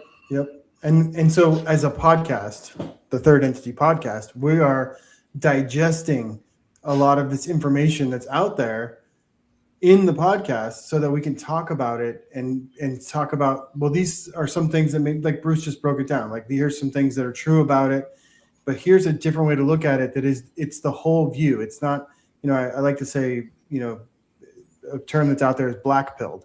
There's a lot of people that are just doomers. They just think that it's all over, and there's no good solutions out there. But we have a way forward for men and women with the Third Entity that is not just hating women or giving up on men or being black pilled on the whole idea of marriage. We're moving forward with the idea that there is a better way out there. Right. So we're going to watch these clips. We're going to look at these influencers. We're going to talk about them. Some of them are great. Some of them are right on point. Some of them have a little kernels of truth, and some of them are just way out there. So we're gonna look at all of them. Some of them are just clickbait. Yeah, for sure. Yeah. Okay. One of the things my wife brought up was, she believes that a lot of these influencers, all these different aspects, the clip we just watched, are just people creating. They don't really believe it. Like, they're just doing it because it's a business. So, like you pick your business model. Okay, I'm going to hate women. So then you start developing content that reflects that, because that's what people are buying into. Yeah, your algorithm. But then my point, my pushback to that was like, well, it doesn't really matter whether they believe it or not. It's out there, right? Mm-hmm. So really, it's just like diagnosing what they're saying and showing the truths of it, and then replacing the misnomers with a better way, because it all works. We have the model. It's tested and true. And what do we have to prove that? Well, look at the last 100 years. Like back when men and women, got married, they went through their marriage, they had children, their children had children. Like, I mean, society moved forward. It's just in the last, 20 years that there's this, marriages and the old societal norms have been under attack. And for what reason? Oh, that's a great segue. Doesn't make any sense to me. The great feminization. Got a new clip. The great feminization. What has changed? So I was talking about sexual revolution, and that's right around the time where maybe even a little before that, but I think feminism started to take root. And I looked it up too. Like there's different kinds of feminism. Did you know that? Do you know what intersectional feminism is? I don't. I've heard the term, but I couldn't give you a definition. Let's see if I can do it justice. It's like it's when you mix race with feminism, right? So it's like black women are more oppressed when it comes to like hospitals or pregnancy. Like, so there's more black women that die in childbirth because of their race and their female. So when you mix these two together, you get more victimness. And what's the point of that? Yeah. There always has to be an oppressor and oppressed, right? Does there though? Well, I mean, for that kind of thing to work, right? Yeah, you always have to have someone who's the bad guy. Yeah. And it's the patriarchy. Patriarchy is. So you're using black culture as just an example? That's what intersectional means. You're taking intersectional. A race. I could have used Chinese, right? It doesn't matter what race it is, and you mix that with female, and now you have an intersexual feminist issue. And that's just one type of feminist. Sounds completely made up. Well, of course it is. Of course. All right, intersectional feminism says, Google AI says, it's a framework that examines how various forms of discrimination, such as race, gender, and class, overlap and interact to create unique experiences of oppression. What I think of when we're talking about this is you find more of what you're looking for. If you're looking for ways that you're oppressed, then you're going to find ways that you're oppressed because you're going to create them. Your filters are going to create this reality. There's 8 billion people in the world. There's 8 billion different versions of reality because it's all based on our filters. My reality is based on my lifetime experience, my filters, my observations, my belief system, my values, just like both of yous are. And everybody that's listening to this and beyond, so if I'm No, I looking, agree. I'm Victim looking for the mentality. world to be a happy, loving place. I'm looking for happiness. I'm looking for fulfillment. I'm looking to be fully self-expressed. And I'm looking for ways to do that. I'm looking for evidence that it's happening. Yeah. And when I don't find evidence of that, I can tweak and adjust. And what I'm looking for is what got us here and how can we start to correct? Because it's not working. Something's not working. So why isn't it working? How did we get here and how do we self-correct? That's kind of the direction that I'm going in. So let me ask you this, Brenda, since you are the female on the panel. Do you consider yourself a feminist? And before you answer, there is like first wave feminism, there's second wave feminism, there's third wave feminism, and then there's intersectional feminism, and then there's like other types, right? So do you consider yourself in any way, like maybe the first wave or whatever, do you consider yourself to be a feminist? If I were to make labels of everything I would label myself, feminist would be so far down on the list that you'd get tired of reading before you got there. I'm more of an equalist. I believe in equality, and equality does not equal sameness. And I think that's where we went sideways, is back in the 80s, feminism wanted women to be like men. We're not the same. In many ways, we're superior. In many ways, men are superior because we have different gifts. But feminism is an action. It's almost political. And that's not the way I roll. I'm glad that there are people that roll that way. So let me say this: could it be said that the idea of feminism, the point of feminism, is to have equal rights for men and women? Equal rights without being the same.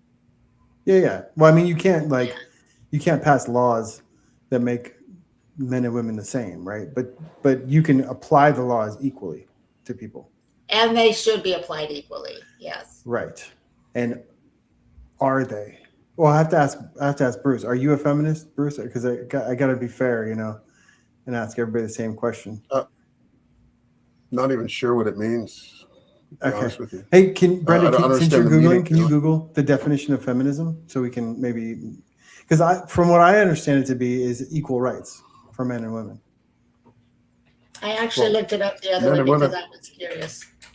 As far as I'm concerned, men and women have equal rights. As far as I'm concerned, they do too. From my perspective. Yeah. Under the law.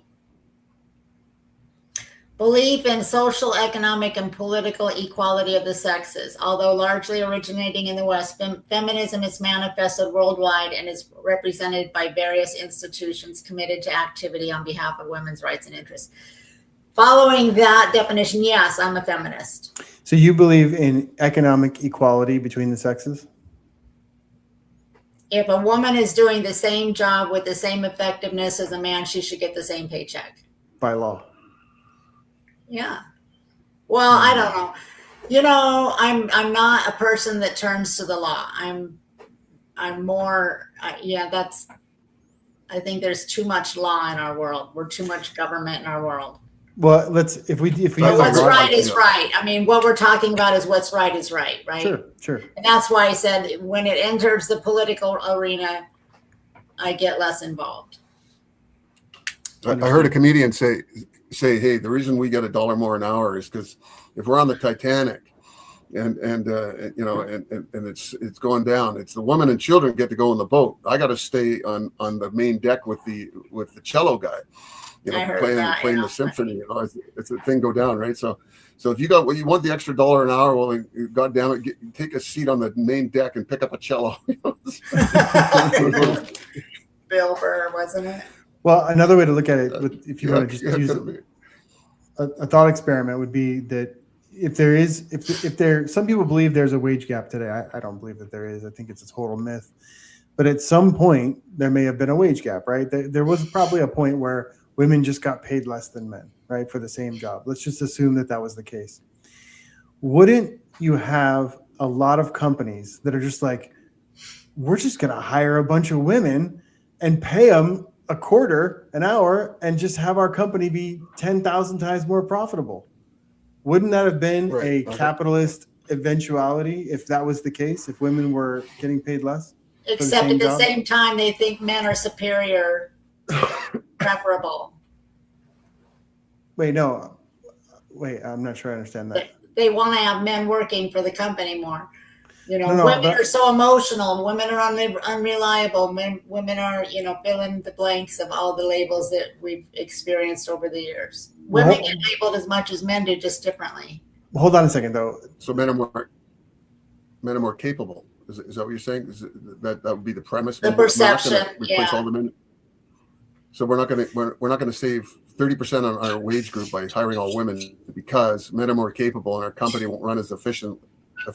That's sort of what you're saying. Yeah, I believe there's not a that perception that's a fact, like but that. that's the perception.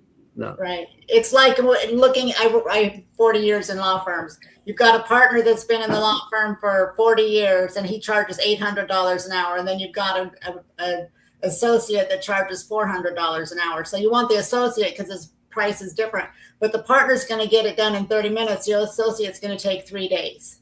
Which is the better value add, right? That was a little sidebar. Sorry, I got off. So no, I'm just thinking, like, are you saying that a company could have done this? A company could have taken advantage in a capitalist economic environment and only hired women and paid them less, but they didn't because of a perception? I mean, I don't know. I'm not in their heads. What do you think, Adam? You keep asking all the questions. I think well, being a business owner, if I could hire somebody and pay them less and still have just as effective as a company, 100% that's what I would do. Wouldn't every company do that? Well, that comes down to, like, when they started talking about, like, I've seen panels on this where they're saying, women are saying, well, we deserve to be in positions and we deserve to have equal representation in certain fields. And the flaw in that argument is that, well, how many women bricklayers do you see, right? You know, for example, right? Like, so pipe fitters, iron workers, it's like, so you're saying that 50% of all iron workers should be women, 50% of all women want to be represented equally in certain areas, like, politics and, all different stages. They don't want to be equal everywhere. They just would like to be equal in cherry picking the industry. I mean, let's face it, if all men in the world stopped working tomorrow, in a week, the lights would be off and we'd be in the dark again. And that's the truth of it. And men keep the world. World War men II keep the world moving. Women can step up. Yeah. Rosie the Riveter, right? You disagree that if all men stopped working? I disagree that if all the men stopped working, that the world would fall apart. It would burp for a minute. It would hiccup, and then the women would figure it out. It's funny. My husband has a welding business, and he's got 2 young female welders right now, and they like welding. They aren't so crazy about carrying stuff around the shop, though. But he still makes them do it. It's like, if you're going to do the job, you're going to do all of it. I firmly disagree that. I mean, women are more valuable than men. Women are more valuable than men. If there was a world war and all the men that died in the Second World War were all women, we would never have another world war, because women are way more valuable than men for obvious reasons to me. And so, so men are kind of disposable, right? In a lot of ways, men are disposable. They're just not valued in society as much as women are, which I think is fine. Like, I have no problem with that. But I think they also they are the gender that keeps the mechanical world moving. I agree. I mean, you're not going to see women out there on the oil riggers. If you do, it's going to be 1 or 2 among 100. Yeah, I don't want to be out there. Ew. Yeah, Okay, so this conversation tees up the video that I want to go through. So we'll go through it real quick. I don't know if it'll be real quick, but this is Helen Andrews is her name, and I don't know what her credentials are, but she's talking about this idea of this era of the great feminization that historians will look back and say this was an era and this was the effects of it. So we'll go through it real quick. Before we do that, I just want to highly encourage you to look her up and watch the whole thing. She's been done a few interviews and given speeches. What I did is I took this speech that was like 17 minutes long, and I tried to cut it up into pieces where it was just like the most direct things that she was saying, so that we can get to it. And I broke it up a little bit. So here, equals wokeness. Everything you think of as wokeness is simply an epiphenomenon of demographic feminization. Think about all the things that wokeness means. Valuing empathy over rationality, safety over risk, conformity and cohesion over competition and hierarchy. All of these things are privileging the feminine over the masculine. That's a clip I took out of the middle of her speech because I wanted to start with that. She's saying feminization equals wokeness. You think about that? Wokeness equals feminization, yeah. Yeah. Christ. Yeah. I agree, and it doesn't serve our society, especially the part where she said we prioritize safety over risk and competition. Nothing grows in a safe environment. Nothing grows in your comfort zone, especially you. And then she talks about the First Amendment here. For example, women are consistently less supportive of free speech than men in surveys asking which is more important, protecting free speech or preserving an inclusive society. Approximately 2/3 of men say free speech, and approximately 2/3 of women say inclusive society. Do you find that to be true? Does that ring true? That women would lean more towards being nice rather than, because free speech is not pretty, right? Like when we talk about free speech, we're not talking about the nice words. We're not talking about the things people like to hear. Free speech is about the things you don't like. Right. And it's just I agree. I mean, I don't agree with. In his political climate, we see a lot of that. They're calling it Democrat and Republican, left and right, but it's much the same. You know, the women that I talk to, without them knowing what my political leanings are very focused on helping the underdog, taking care of the society, without realizing you got to have a safe country in order to have the ability and the resources to take care of your people and to take care of all people. But first, you got to have safety. You got to have a strong foundation in order to do all the yummy stuff. So yeah, her point is that the feminization has eroded that. Go ahead, Bruce. I was going to say free speech. Free speech is, I disagree with what you're saying, but I defend your right to say it. Mm-hmm. Right. You know, if you don't have all the ideas and concepts on the table, you know, if you're going to try and quell them and say, well, you can't say that, you can't. Well, it doesn't stop it from happening. It just goes underground. Right, it just goes underground. That's all that happens, and it can be it can fester, and we see that with the violence in America right now in American politics. You know, the Democrats, in my opinion, really push violence in their rhetoric. The politicians, and then we start seeing these unhinged people taking these acts of violence. Well, stereotypically on both sides. I mean, January 6th, right? I mean, that was pretty violent, and it was you're going to listen to me or else, and that's not free speech. Free speech is I disagree with you, and like you said, Adam, I defend your right to say it, or Bruce, whichever one of you said that. Bruce said that, yeah. I disagree with you, but I defend your right to say it. You know, back in the day, 20 years ago, the Phoenix Art Museum had a flag exhibit where the flag was draped on the ground over a toilet, very disrespectful. And the attorney that I worked for was the president of the art museum, and he defended that exhibit as an example of free speech. I disagree with the exhibit, but I defend your right to have it. And my goal here is not to derail this into a Republican versus Democrat conversation. That's definitely not what I want to do. As a matter of fact, if we're looking at the topic of men and women and feminism and how it's affected relationships in the world, there's a lot of conservative Republican women that are feminists. It's not a Democrat thing. Yeah, so it's not a Democrat Republican thing, in my opinion. This is just a strict look at the world, people, and what has happened over time with feminism. That's what this video is about, not about liberals versus conservatives. So even though it's gonna be there.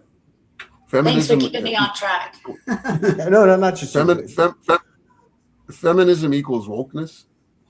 Yeah, is that the conclusion? We're feminism or the feminine energy, which is feminism is the feminine energy taking over, right? So those two clips that I just played I took them out to play them first. The rest of it from here forward is everything in sequential order. And she has an arc of where she's going with this. So she starts off by talking about that it's one of these eras that we've gone through. And then what has been the effect of having more women in the workplace? How has that affected companies? How has that affected industries? How has that affected professions? And she even gives a prescription at the end for what we should do. So we got a lot to get through. So let me get the first part of this thing going. The libertarian economist Tyler Cowen once wrote a blog post describing all of the revolutions he's seen in the course of his lifetime. And there were only 7 revolutions on this list because this was only the greatest and most earth-shaking ones. And right there, between the fall of communism and the invention of the internet, was something called the Great Feminization. The Great Feminization is very easy to define. It refers to the increasing representation of women in all of the institutions of our society. But there has never been a society in which women hold as much political power as they do today. Okay, so just to establish what she's saying the Great Feminization is, and then further saying that the political presence, the political power that women are holding because of this Great Feminization has had an effect. And that we've never seen that before in history. There's never been a society before where there has been this many women involved in politics. in America. In the world. Unless you can think of an example that I'm not able to think of. Well, I don't know big picture, but I can think of many powerful women that run countries that aren't here. You know, Margaret Thatcher was a prime minister. Well, so we're in the Great Feminization is the past 70 years, right? That's what she's saying. So what are you saying that more and more women are moving into politics and companies and so on and so forth? They're moving into positions of power. That's what she's saying is the Great Feminization. Yeah. Yeah. And then she'll talk about the effects. So I'll keep playing it. Law schools today are majority female. Law firm associates are majority female. Medical schools are majority female. Women earn a majority of BAs and PhDs. College faculty are majority female. Women are 46% of the managers in the United States, and the white-collar workforce overall, workers with college degrees, a majority of them are women. Okay, so it's just establishing that that is a fact right now. Statistics, yeah. Yeah, so we don't disagree. Do you believe that, Brenda? Because you're Yes, I associated do. with law firms. Do you see that? Yes. You do. Okay. Absolutely. Yeah. Yeah, for sure. Wow.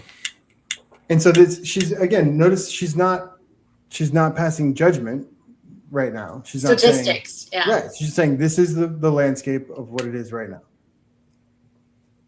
The first woman on the Supreme Court was appointed in 1981, and in that year, women were 5% of the judges in America. Today, there are, of course, 4 women on the court, 1 justice away from a female majority, and women are 30% of the judges in America, 40% of the judges in the state of California, and 63% of the judges appointed by President Joe Biden. Okay, so we are all No, agreeing. she's leaking politics to do it again. She is. So I think what we're all saying most of the time is that there's a difference between equality and sameness, right? Right. That men and women are not the same. We're equal in value, but not the same, right? So if you take 5% of judges that are female, and then you turn it into 50% of judges that are female, not saying negative or positive, but it will be different because we are not the same. Correct. Okay. But not necessarily better or worse, just Not different. not necessarily, but it could be, right? We don't know. We'd have to look at the results. Just different. But we do have metrics, though, to look Let's at. hear 'em. Okay, well, let's go. There was a pioneering generation in the 1970s where a woman was often the only female reporter in her newsroom or the only female professor in her department. And then increasing female representation through the 80s and 90s until a healthy female representation of about 20 to 30% by the turn of the century. And today, 25 years later, in many of these fields, they are now 40% female or 50-50 gender equal. Look at the example of the profession of psychology. As recently as 25 years ago, psychology was a predominantly male profession, up to 70% male. Today, the youngest cohort of psychologists just joining the profession, 20% male. Men have evacuated the profession of. Is that a good thing? For men to not be psychologists anymore? For men to lose interest in the field of psychology? I don't know if I would say it's a good thing for men to have left the field, but I think it's a positive thing for women to be more represented in the field. Women bring the skills of more compassion and all. In my opinion, the skills that women bring to relationships are important in my experience, That being said, I have referred people to male coaches, so it just depends. I think it's a good thing to have more females represented. But not more than men, right? I don't have an opinion about that. Oh, it could be a good thing? I don't know. More women than men? I don't know. I mean, based on what are the results, right? Well, I mean, because I think what we're saying is that it wasn't a good thing to have more men than women. Wasn't it? I mean, I don't know. Based on what? Well, I'm saying feminism says that it's not a good, that's a bad thing. If you have more men in a field than women, the idea of feminism, which is equality of economics, right? Travis says, thank God, actually. I'm curious what that means. What did he say? Thank God, actually. Oh, yeah, I don't know. He has to elaborate more because I don't know what he's referring to that we said. Yeah. Anyways, I'm just saying it could really, I don't think it could be a good thing to say that now only 20% of men are going into this field. I would want to know why that is. Okay, let's find out. Psychology. And it's easy to understand why. It's because psychology has become feminized. There you go. What does that mean? Because it's not really about what it's become. It's about what effect is it having, right? Like, right. So what is being said to these people who are on the couch? Like what is no. told? You go into a field, you go into a profession with other colleagues, right? You go in to learn, you go to college with them, you go into that profession. What she's talking about, because she elaborates more, and I cut it out because we just don't have time. But she elaborates by saying that if a man goes into this industry and he can't debate the way he's interested in this field and he wants to judge people. That's what a psychologist does. They judge people, right? And that's what he likes to do. Good one. Well, I mean, you're always making judgments, right? I mean, are you though? Because to me, psychology is about, bringing awareness. It's about bringing awareness to the person and their circumstance. That, to me, that's what psychology is. I Drawing think you're people out. talking about to therapy. fix- You're talking about therapy. Isn't that what you're What are talking you about? talking about? The study What of are you talking about? psychology What's of the human psyche. Oh, from The a study? professor type of perspective. Yeah. I'm thinking in real life. I'm thinking like Bruce. You know, it's like a Yeah, therapist. because like I'm a thinking like- psychologist is it. Like I thought a psychologist, like you know, because I can go make an appointment with a psychologist, right? I mean, that's their benefit is the service they provide, and what is that service? You know, like, and again, I think it's a pairing, right? If I go talk to a woman and I don't like what she's saying or how she's saying, I'm going to find another one, you know, and maybe it's a man that's going to. The therapy sessions I've had in my past, psychologists were more about drawing out the human dynamic, and again, it's about awareness, about showing you about because men and women go through these same trajectories, you know, in their life, and so it's about drawing them out, making them aware of it, understanding why you're doing what you're doing, why you think what you think, and making you understand yourself better. That's to me a role of a psychologist. However, if you're talking about the Carl Jungs of the world and Sigmund all of Freud. that, I mean, definitely, well, Sigmund Freud needed a therapist, but when you're thinking about that aspect of psychology, I think the masculine energy is very rational. It's very black and white, which I think can be very valuable too. I think the best of both worlds would be having the masculine and feminine collaborating together. For sure. I mean, even in one person, you have masculine and feminine collaborating together. So and what you're saying though is the reason men evacuated this profession is because they could no longer debate properly because they were outnumbered. Is that what you're saying? Because it became a feminine environment. Before you advance the video, I want you to look at the smirks on the men's faces. Oh no, this dude right to her right is his facial expressions are the best. He's not buying it. Oh no, he is. He is? Oh yeah, he is. For sure. You're misreading that. You got to watch it while she's I'm just talking. looking at this one clip. Yeah. Yeah, it's a frozen. Yeah. Trust me, he is on board with what she's talking about. But okay, so all I'm trying to say is, I'm doing a very bad job of defending her. I'm realizing that maybe I should have just played the whole thing in context. She is saying that we are discouraging men from going into fields where they provide value by making it a feminine space. A man walks into the space and he says, well, I was interested in this, but I think I'll go do something else. Violates its terms. Yeah. Basically what she's saying. Yeah. Like he can't. I agree with that. Yeah. I haven't disagreed with anything she said really, other than, just. No, you disagree with me trying to rephrase what she said because I'm doing a terrible job at it. There might be a little bit of truth in that. We'll let her continue here. Let's see what she has to say. The same thing has occurred in literary fiction, is that the publishing industry is overwhelmingly female, almost 80% female. So men do still like to read novels. They just don't like to read the kinds of novels that today's publishing industry produces. As women join a field in greater numbers, we should expect that any field that can be feminized will be, and the dynamic will play out exactly as it has in psychology. It may be that a 50-50 gender split is not a stable equilibrium.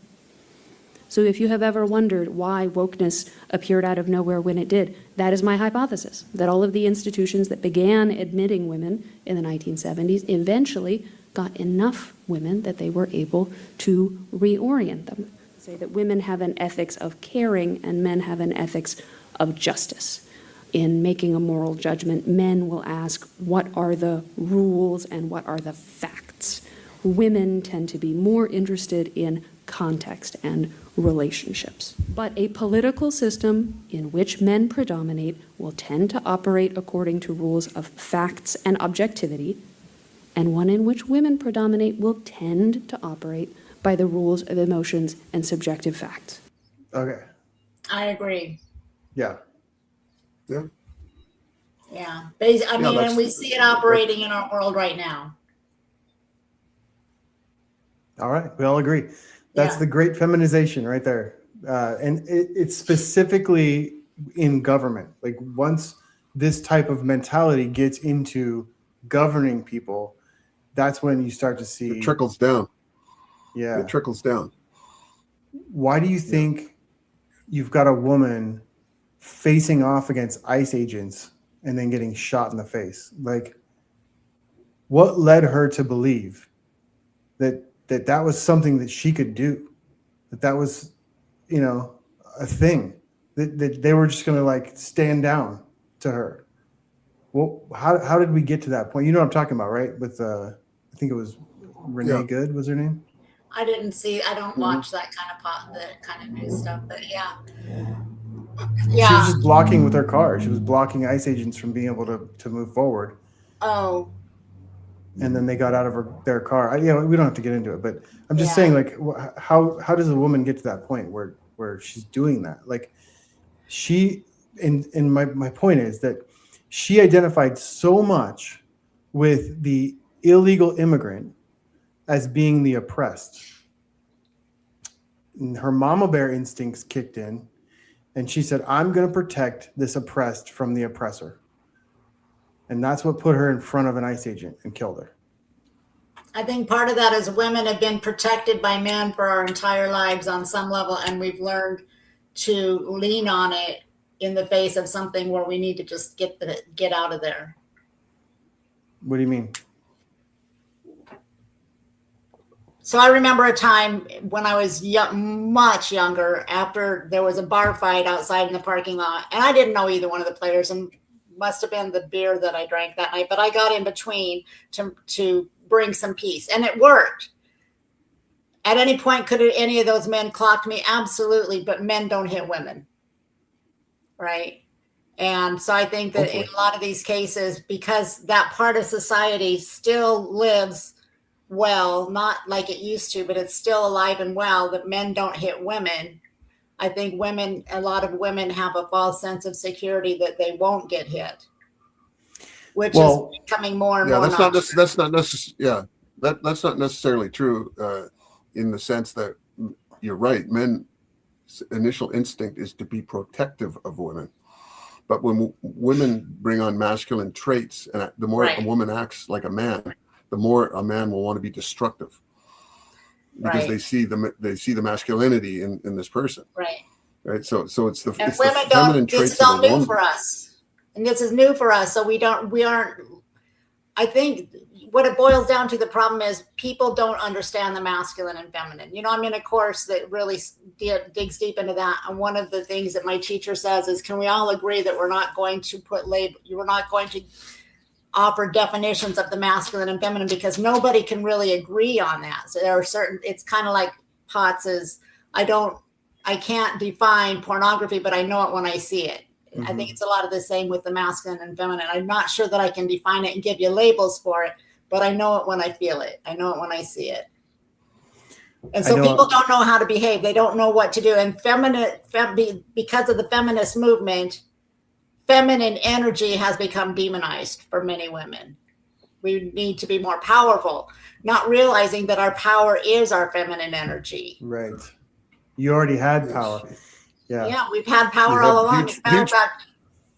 We're the neck, the man's the head. We're pointing him in the right direction with our influence, not with our direction. Well, it's like behind every great man, there's a great woman. Like, that there's a reason for those old sayings, right? Right. The women have lost their ability, or they had this huge power, and they still do. And that's one thing we show in the Women's Weekend, is this awareness of, you are so powerful. I mean, without women, mankind would have destroyed himself years ago through his propensity to compete and his warlike killer nature. Without women smoothing things over and developing relationships and so on, we would all be not here. So losing that, I hope that never disappears from society, because we'll be in big trouble if it does. But I don't know that it needs to exist in politics. Let me say why. So women tend to be. By the way, I love women. I am not a misogynist. I don't hate women. I love women. Okay, but what I'm saying is, in politics, particularly, what do you do in politics? What you do is you pander to groups. That's what you do to get votes. You pander to groups, right? And women tend to go along with the herd. They tend to want to be protective, like mama bears. They tend to side with the oppressed over the oppressor.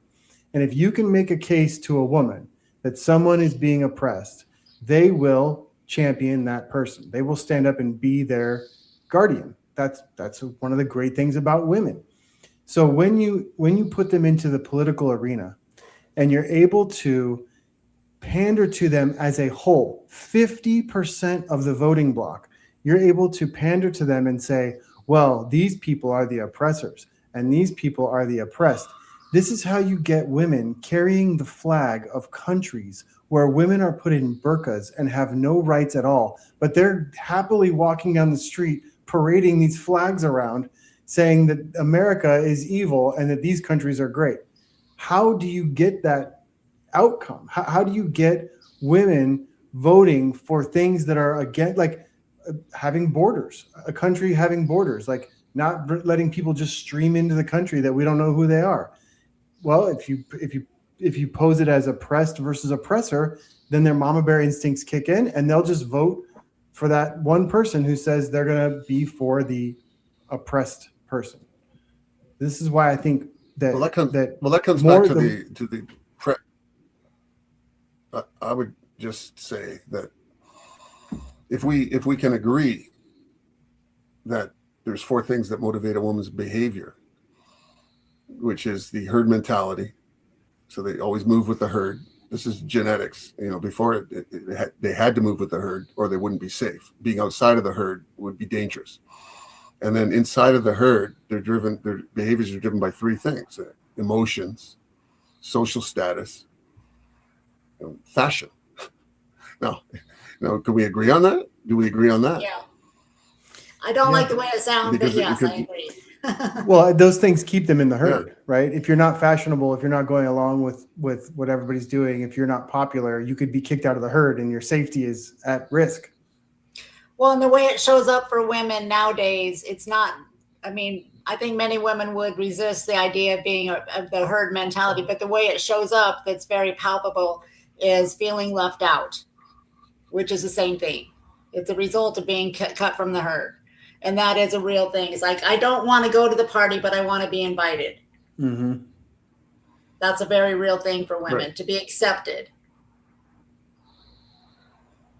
Yeah, fashion and social status. Right. We see it in today's society.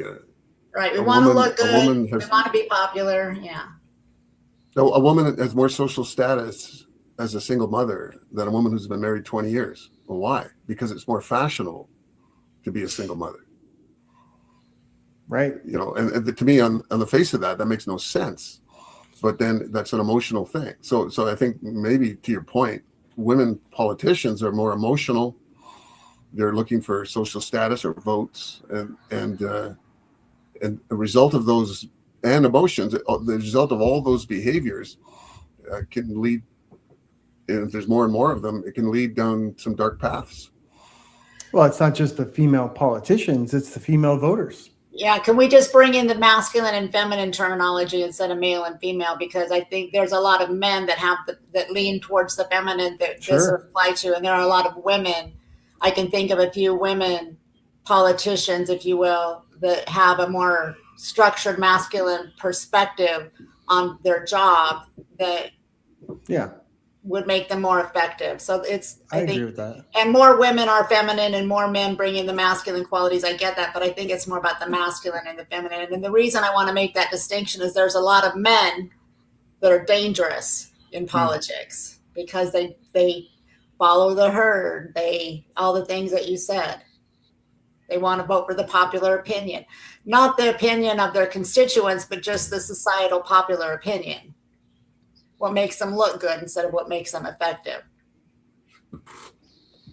Absolutely. Yeah. Well, let's continue on with Helen. Let's see what she has to say.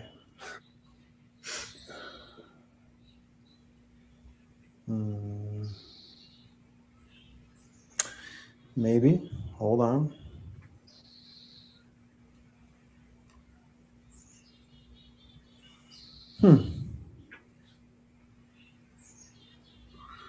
She doesn't have a lot to say right now. She's contemplating her next words. Yeah, I don't know what's going on.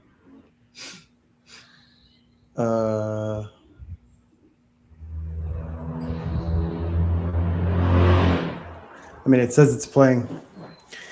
I don't know what else to do except wait.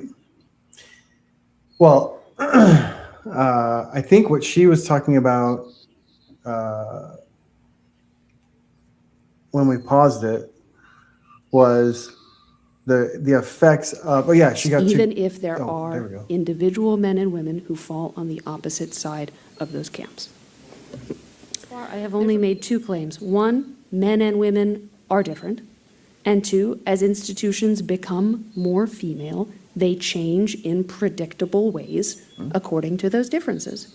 I think even most people on the left would agree with that feminization is not just an interesting new development that has had some pluses and minuses. It's that feminization, in the case of many important institutions, is a bad thing. In a few cases, it is so bad as to be, to threaten the end of civilization. In business, if the only way to advance at your company is to behave in the most HR compliant way possible, that's going to exclude and discourage the very people who are most likely to be leaders and innovators. I say that a thoroughly feminized civilization will set itself on the road to collapse. Okay, well, there's a lot there. The first one being she is saying that with the HR departments have feminized the workplace. What do you think about that? Everybody has to be nice. Everybody has to play nice. Everybody has to worry about what the other people think. And did they get their feelings hurt? Yeah. And I think she goes on to say that the reason why HR departments exist is because of lawsuits. Yeah. That companies don't want to get sued for not having enough women or having it's all about liability. Too harsh of an environment. Let's see if she says that real quick. So that is the first claim, that feminization is in many cases a bad and a threatening thing. The second claim proceeds from a question, and it's a very important question. Can we have demographic feminization in the literal sense without having substantive feminization of the kind that I believe is so dangerous? That is, can we have more female lawyers and judges and academics without having, or while still maintaining the old standards? Okay, that's actually very interesting. I think the answer is no. Basically, could you have 50-50? If you went from having 5% judges that were feminine, to having 50% judges that are feminine, could you have that increase without anything changing? What do things need to change? So the idea being that men are more about justice, logic, and facts, and women are more about compassion and relation. So you wouldn't want to have a judge that considers someone who's on trial for murder, and one of them is going to consider just the facts of the case, and the other one is going to take in their personal life story. Those are two different types of judges, right? Right. So can you maintain the high quality, the high standard of judges by changing it from a 5% demographic to a 50% demographic? Could you increase the amount of women in that field without changing the standards? That's or the outcomes. Or the outcomes, yeah. That's what she's asking. Just so we understand the question. Stereotypically, I think if we leaned more towards considering that poor guy's background, his mother abandoned him when he was a child, that would be very destructive to society. Which is what that's women would lean more towards. The feminine would definitely lean more towards the feminine, yes. The feminine, yes. To be clear on your point, you are correct. There could be a very feminine male judge, right? That does that. Or And there could are be women that are very logical. There are women that are masculine- very matter of fact, very Yeah. logical, very structured in their thinking. Well, I think Helen is one of these women. I think Yeah. Helen, and not that she can't be feminine in other parts of her life, but in this instance, what she's doing right now, she is engaging her masculine, Right. Right. which Right. is fine, right? And that's the problem is, a lot of people will hear this and go, really, is that what's going on? Because people don't really understand what the masculine is at its essence. When people hear masculine, they think aggressive, and that's not it. There are a lot of aggressive feminine women, I'll tell you that. So then what is it? What is it? Education, what does it mean to be masculine? I think that the masculine energy has to stop being demonized. Well, I mean, if you look at, I can just talk about the city I live in. There is 40 people that have committed over 5,000 crimes in 1 year. 40 people that have committed over 5,000 crimes in 1 year, and they're just letting them go. Felonies, car break-ins, assaults, they just let them go. Well, how did that happen? Well, what the hell happened? And you see that up and down the West Coast for sure. Seattle, Oregon, Los Angeles. It's happening. Is this the reason? I mean, I don't know. To me, a judge, if we're talking about judges, they need to deal with just facts. Just facts, not the facts of the case in front of them. Not emotional baggage attached to the defendant, Right. or emotional baggage attached to the crime or the victim. No, it's just what happened. What are the facts? And here's the judgment. There should be no emotion put into it at all. I think it's totally detrimental to what it is our society needs to be stable and survive. If that's what's going on, yeah. Did you hear about the recent Supreme Court judgment about birthright citizenship in America? No. Yeah, where they're saying that immigrants that have children on U.S. soil can be U.S. citizens. Yeah, all you have to do is be born here. You could be here for 5 seconds. If you're born here, you're an American. That's been going on for a long time. Right. Yeah, it's called birthright citizenship, but the Supreme Court finally addressed it and made a ruling on it. They had to. Yeah, well, it had been brought before them. Yeah. But it was interesting because the people who disagree with their ruling point to the fact that it was Donald Trump's female appointee, Amy Coney Barrett, that was the deciding vote for them to lose. And again, it would be that she would be siding, as her like mama bear instincts, she would be siding with the immigrants. That's a hard one. Yeah. That's a really hard one. Especially when we're talking about people that are now college age. They were born here, they've been Americans their entire lives. Now all of a sudden they're being told you have to go home to Guatemala or wherever their family of birth came from. That's not where they're from. It's but it also challenging, yeah. The idea that someone could come here pregnant from Iran And they will. and have a baby and then immediately take the baby back to Iran, and then 38 years later that baby could be our president. They can't do that. Why not? Because they're not allowed to be president if you're born. Oh, they were born here. Yeah, good point. Yeah. Yeah. Wow. Yeah. That's a long game. Yeah, that is the long game. All right, here we go. We're going to keep going with Helen. Because the question is not, can some women be excellent professors? The question is it possible to have an academia that is majority female and is still as committed to and still respects the unhindered pursuit of unpopular truths as much as the old predominantly male academia did? I believe the answer is no. I believe demographic feminization does inevitably lead to substantive feminization. The only thing that I propose, and I think all that is necessary to solve the problem, is... Oh, she's going to give her a prescription now. So she's saying that it's impossible to have a majority of females in a profession without it changing how that profession operates. to be more feminine. I keep saying female, but yeah, having more feminine people, that you're going to bring in more feminine attributes, and it's going to change the dynamic of the industry.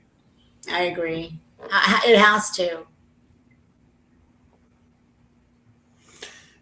So, what are the prescriptions? What is she going to say is going to be the solution, the final solution? What? Let's hear it. Let's hear it. To take our thumb off the scale. The most important example, of course, is anti-discrimination law. It is illegal to have too few women employed at your company. If women are statistically underrepresented in your institution, that is a lawsuit waiting to happen. This is why HR departments exist and why they promote gender diversity so assiduously, not because they're ideologues, although they are, obviously, but because they are protecting their company from lawsuits. Because if the atmosphere of your workplace is too brash or competitive or combative, that is also a lawsuit waiting to happen, because it is an indication that your workplace is not sufficiently welcoming to women. So that's agenda item number 1. Get rid of all the HR ladies. Who's with me? Just fire them. And then we'll see how it shakes out. If your company has too few women, that might indicate that you have a problem with your recruiting pipeline. On the other hand, it might not. Either way, we're not going to send a team of lawyers after you to second guess you. The other thumb on the scale, obviously, is the two-income trap. Women pursue careers because they have to for their families to attain a middle-class standard of living. If we address that through various other policies to make it possible for families that want to have one earner to do so, I think the problem of feminization will subside on its own as individuals make different choices based on what's best for their own families. The important thing to remember is that it's not about what's best for me personally. It's about what's best for the society I live in and the society my children are going to grow up in. That we should all consider this difficult topic unselfishly, not from the perspective of what's to our individual advantage, but from the perspective of what's best for all of us. Thank you. The third entity. Yes, exactly. Right. We've come full circle. Here we go. So I like how she says, she's like, well, you know, we can address the dual income problem just through laws and stuff. We'll just change some stuff, and then we'll make that better. People can just have one income now. I don't know how that's going to happen. I wish it was that easy. Yeah. But I do think it's a factor, though. I do think. I know a lot of women that wouldn't work if they didn't have to bring in especially women with small children. Mm-hmm. Or even in that case, a man that wants to stay home. You know, the fact of the sad fact is we need two incomes to have a decent standard of living in this country. Yep. I don't see that changing. And doesn't it come down to, because they're talking about thumb on the scale. She mentioned that twice, thumb on the scale. Mm-hmm. And, you know, it used to be about they call it a meritocracy, right? The most qualified candidate gets the job, be that a man or a woman, you know. And if we just went back to that metric without any of these threatening lawsuits or not having enough women in the workplace, yeah, I just don't think that's equality. That's not equality. I agree. There's many women that would get that position over a man based on their qualifications and how they perform, and that's where we should be. Who decides who wins in a lawsuit? It's a judge, right? Jury, judge. If there's a jury, it would be the jury. Yeah, you don't usually get juries. More juries. I don't know. Can you have a jury in a lawsuit like that? Probably. I think you can ask for one. I'm not probably. sure. I don't know. It costs a lot more. Yeah. I'm full on board with the remove the thumb from the scale. Men, women, races, disabilities. Unfortunately, discrimination exists, and that's just society's way of trying to balance the scales and allow more opportunities for the disadvantaged. But I think we're moving closer and closer to the center on that.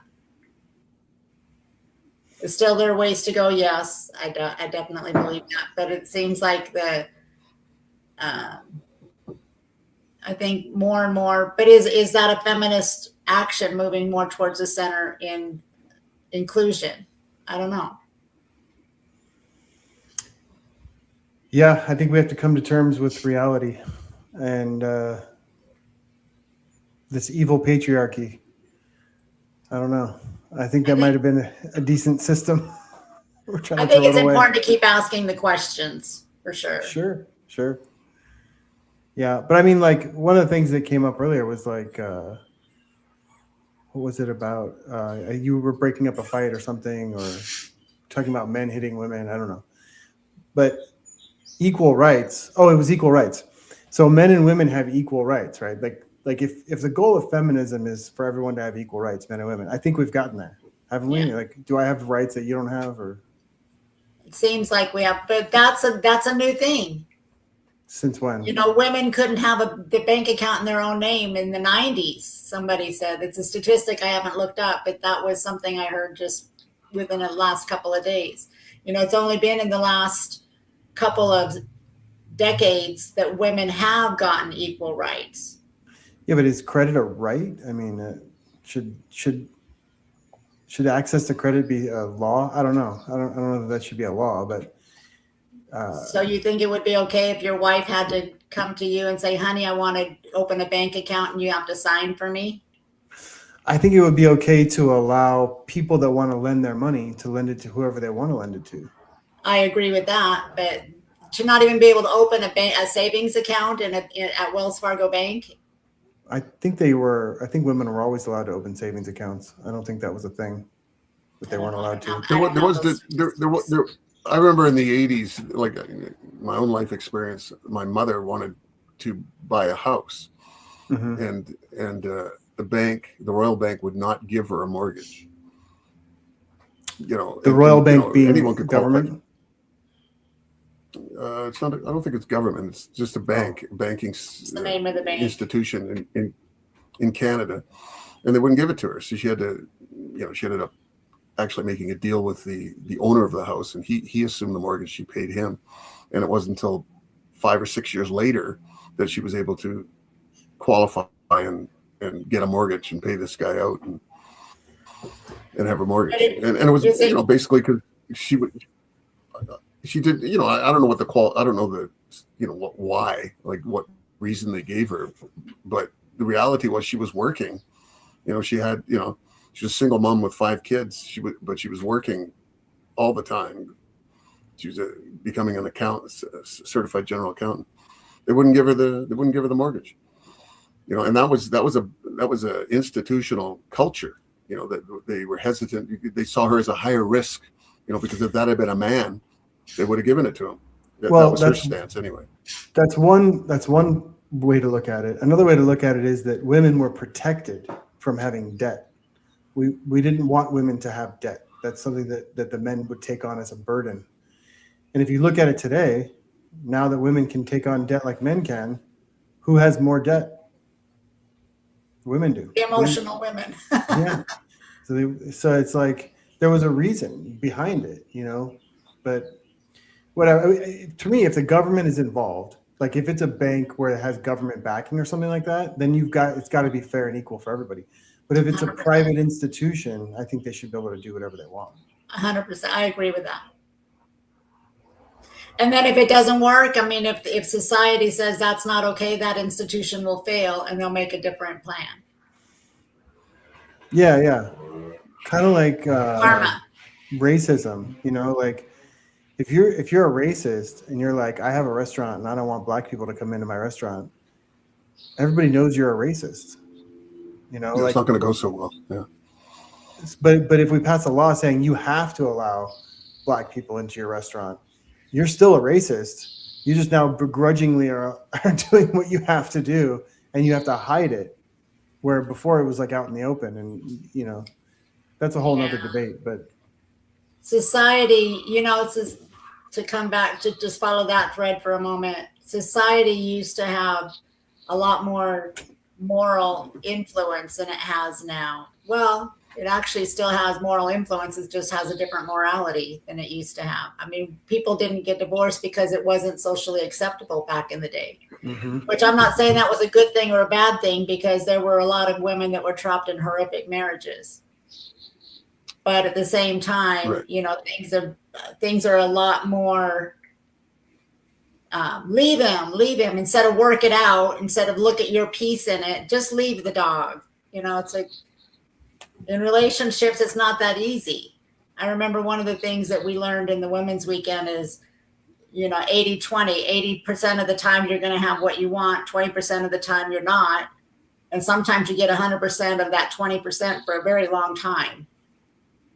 And it's just a matter of staying and you know, you got to look at your own piece. I know I need to look at my own piece in my relationship. If my relationship isn't working, am I bringing my feminine essence? Am I doing what serves the relationship, or am I wanting it to be my way? And when I put my stake in the ground, it has to be my way or no way. That's not going to go so well, because my husband's going to be going over there saying, what about me? I've got needs too. There's a lot of that going on. Look, you know, point your finger. It's that fault, your fault, its fault. When actually, that old saying, 3 fingers are pointing back. I have to look at my piece. And when I change, you know, I coach women in relationships, and I tried coaching both of them, and that doesn't really work. But if the woman I'm coaching shows up differently in her relationship, the relationship will change. If it doesn't change the way she wants it to, then look at the third entity, what's going on there. But you got to do your own work for the men and the women. You got to do your own work and bring the best version of you into that third entity, and allow your partner to step in to a safer place, to a more supported place. If you're both doing your work, it's going to be great. Yeah. Yeah. Don't make it external, because that doesn't solve anything. What do you mean? It's only, in fact, well, pointing the finger at other people as this is why it's not working. No, it's all internal. It's all in how you bring yourself. That especially for women, that can change the course of a relationship. The women have the power to change the course of a relationship. Right. And so does a man. That's what I believe. So does a man, by how he shows up for his woman. And women respond to men. Women don't lead. I mean, sometimes we like to think we do, but we're not. We're responding to what the man brings to the energy. You know that old cliche, give a woman sperm, she'll make a baby. Give a woman a house, she'll make it a home. But it's true. Women respond. If she's in a place where she feels safe and appreciated, she will come home and she will be soft, because that's a happy, warm place to be for us. It feels good to relax and let go of the tension of having to be right all the time, having to make decisions all the time. That old, what do you want for dinner? I don't know. What do you want for dinner? Stop making me decide. I'll cook anything you want me to, but I'm tired of making all the decisions. Please just pick something. She wants direction. Yeah. Yeah. Take the burden off the decision making. I totally get that. Sometimes I want to make decisions, but not all the time. Right. You get. And if I hand it to you, I want you to pick it up. Choice fatigue. Right. It's a real thing. It is. Well, Brenda, I appreciate you joining us. Your feminine energy has been in this masculine space now for like an hour and a half, and we really appreciate it. I love the masculine space, and thank you for allowing me to be in my feminine by leading. Absolutely. Well, we really appreciate you joining us, and something tells me that we'll see you again. I hope so. Yes. If I'm invited, I'll be here. You will be invited. Thank you, gentlemen. Appreciate you. All right. Thank you. Appreciate the work you're doing. Of course. All right. Well, I think we solved all the problems in the world today when it comes to men and women. Good Lord. So I'm going to pull up the Ignite website here for a second, because I want you to have a chance to talk about the work that we do in person and online with men and women. Okay. So, well, I know. Yeah. So where do you want to start? This is the main website. It's about men's and women's weekends. in-person weekends, and then there's also Zoom clinics, I guess we call them. There's men's weekend gym, there's classes, all kinds of cool stuff. So I guess we could start with the weekend coming up. Oh, go ahead. Yeah, the Women's Weekend coming up November 6th, 7th, and 8th in Vancouver, BC is a place where, as it says here, create a sacred space where women embark on a journey of self-acceptance, healing, and empowerment, a place to rediscover their worth, build deeper connections with other women, and step fully into their feminine power. And it's just a weekend where they see a better way. If your life isn't working optimally, it's just an awareness of a better way of being and carrying yourself, and just understanding your role, in life, because there is no handbook for that, unfortunately. And the men's weekend is in April 23rd to 24th and 25th in Vancouver, BC again.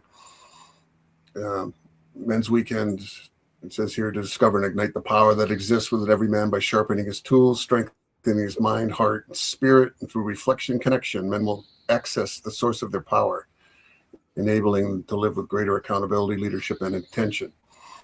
And again, for men, a lot of the weekend is understanding women's behavior, and because they have no idea, men are dangerously naive about women.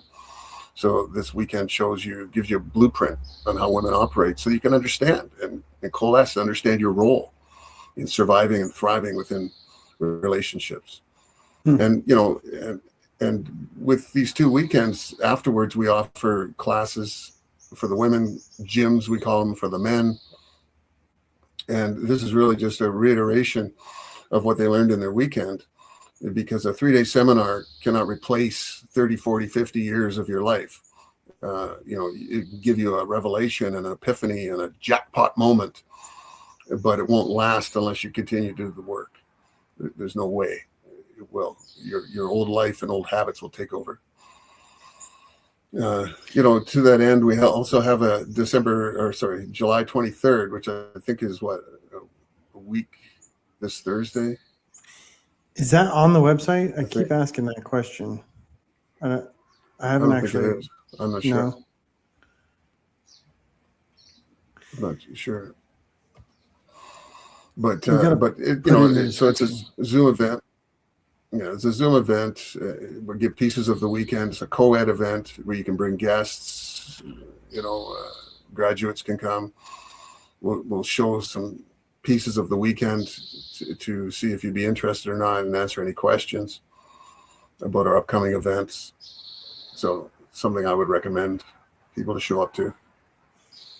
Yeah, if someone's watching this and they're interested, the website is in the description of the YouTube video, igniteyourweekends.com, and there's a contact information there. There's plenty of ways you can get a hold of us if you're interested interested in getting the link for that Zoom clinic that's coming up, as well as many other things on the horizon. All right, there, Mr. Hendricks, another one in the books.